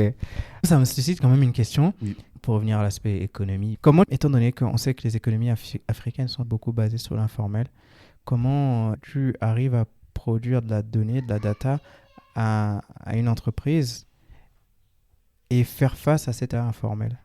C'est une bonne question. Je dirais qu'il y a la donnée, tu peux la trouver. Ou si tu ne la trouves pas, tu vas la collecter.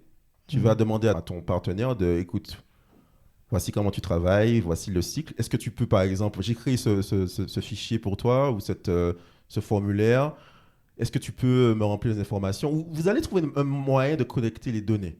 Mais en fait, c'est juste habituer justement ces économies, ces entreprises qui sont dans l'informel ou même des fois elles sont dans le formel. Même dans le formel, ouais. Mais à avoir une méthode et ne pas prendre des décisions à la va-vite. Parce que souvent, c'est ça. Je sens que les choses vont comme ça. Mais c'est l'impression que j'ai des premières expériences que j'ai, des premiers partenaires que j'ai rencontrés, c'est que on le fait au pifomètre. Voilà, quoi. Au pifo, c'est comme ça. Voilà. Donc, et quand tu viens et tu leur apportes ton point de vue, souvent, les gens m'ont dit « Ah, mais je n'avais pas vu les choses comme ça. » Et les gens nous écoutent. Hein. Les gens écoutent. Intéressant.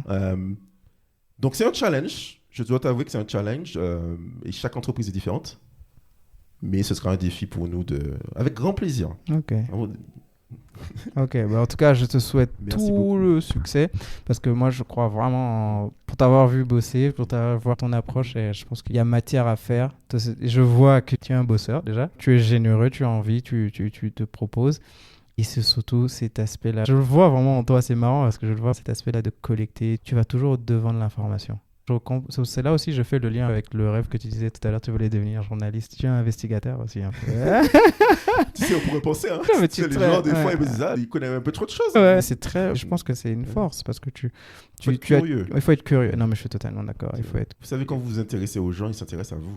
Waouh. Ouais. Oui. Je pense que là, il n'y a plus rien à dire. Là. Ok, vous avez compris. Non, là, c'est le père d'Enval qui va. C'est vrai. Si vous allez dans un pays, leur langue, c'est le Kenya. Prends l'exemple du Rwanda, c'est le Kenya-Rwanda. Ouais. Même si tu voyais des panneaux en anglais, français, sérieux, c'est le Kenya-Rwanda. Donc, 95 à 99% de... On voit que vous essayez de vous parler et ils sont surpris.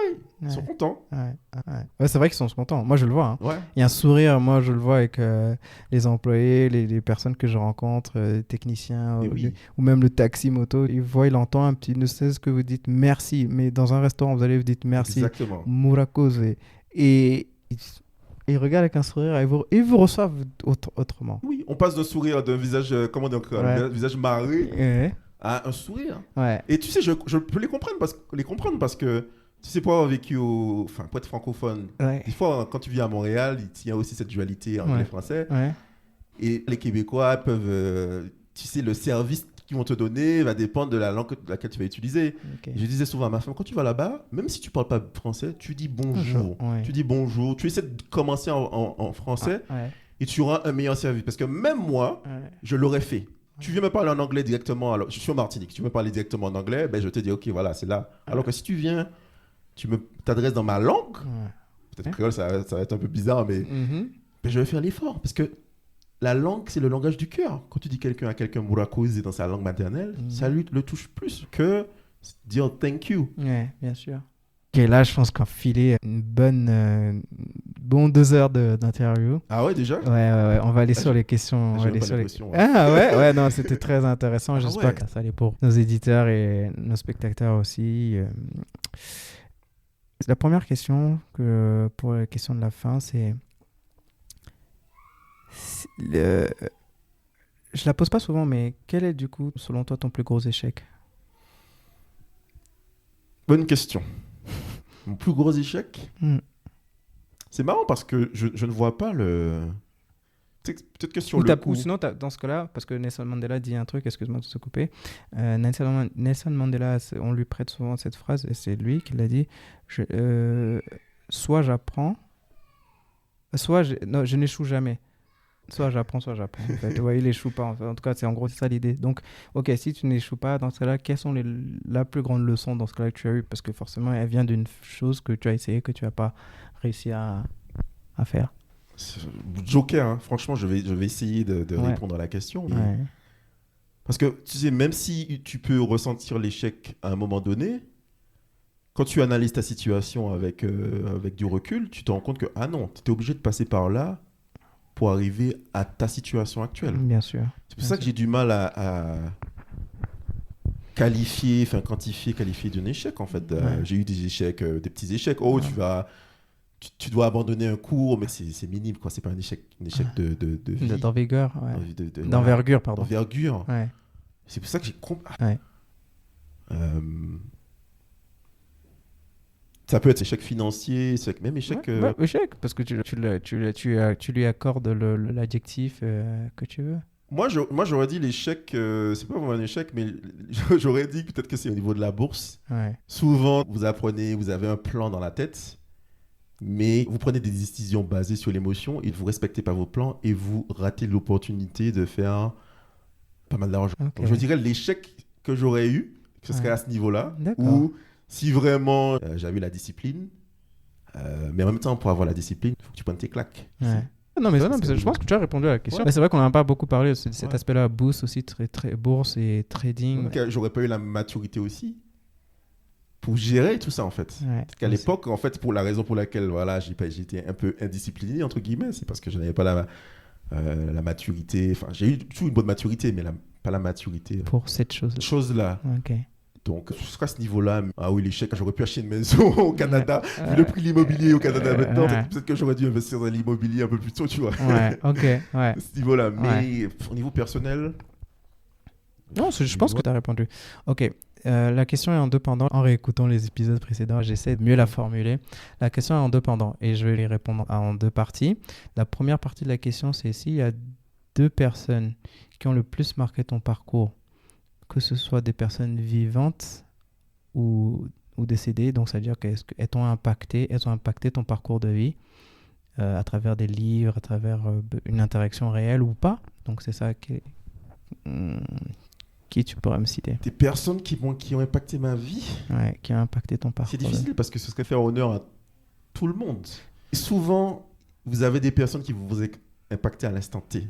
Elles sont là pour ça. Et elles auront probablement le même impact qu'une autre personne qui va vous à l'instant T2. Oui, bien sûr. C'est pour ça que je t'ai dit, en fait, il n'y a pas de bonne et mauvaise Moi, réponse. je t'aurais dit mes parents, ma mère et mon père. Ok. Et c'est pour ça que j'aime bien poser la question, et comme je vois que quelqu'un de très spirituel. C'est pour ça que j'aime bien cet aspect-là de poser la question vivant ou mort. Parce que quand tu peux être impacté par un livre, tu vas dire, les phrases résonnent. Il y a des livres que j'ai lus, je les cite, j'ai jamais rencontré la personne.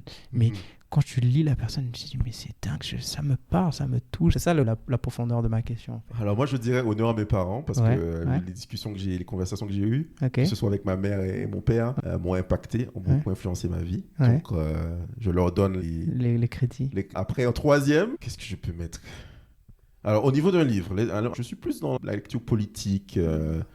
Il y a un livre qui m'a impacté particulièrement.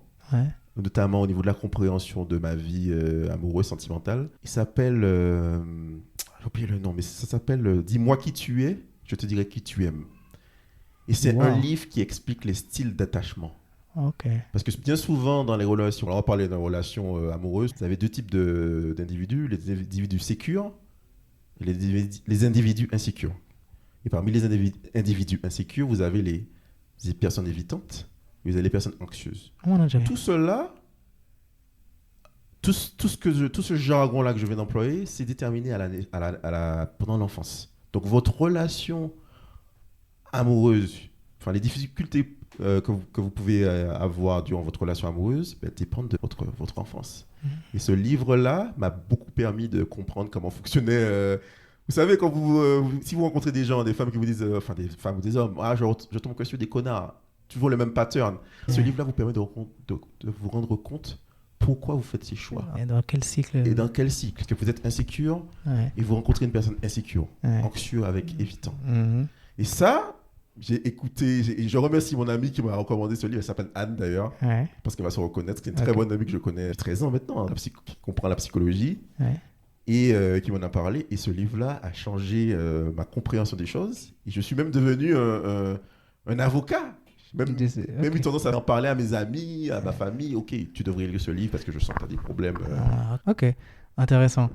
Et du coup, le second pendant de la question, c'est s'il y a deux personnes que tu connais, que je devrais absolument connaître, voire même inviter sur ce podcast, qui est-ce que tu me présenterais? Personnes que je connais, des amis. Il faut absolument que je rencontre des gens qui ont marqué ton parcours. Bonne question. Encore une fois, c'est difficile de... C'est difficile de faire...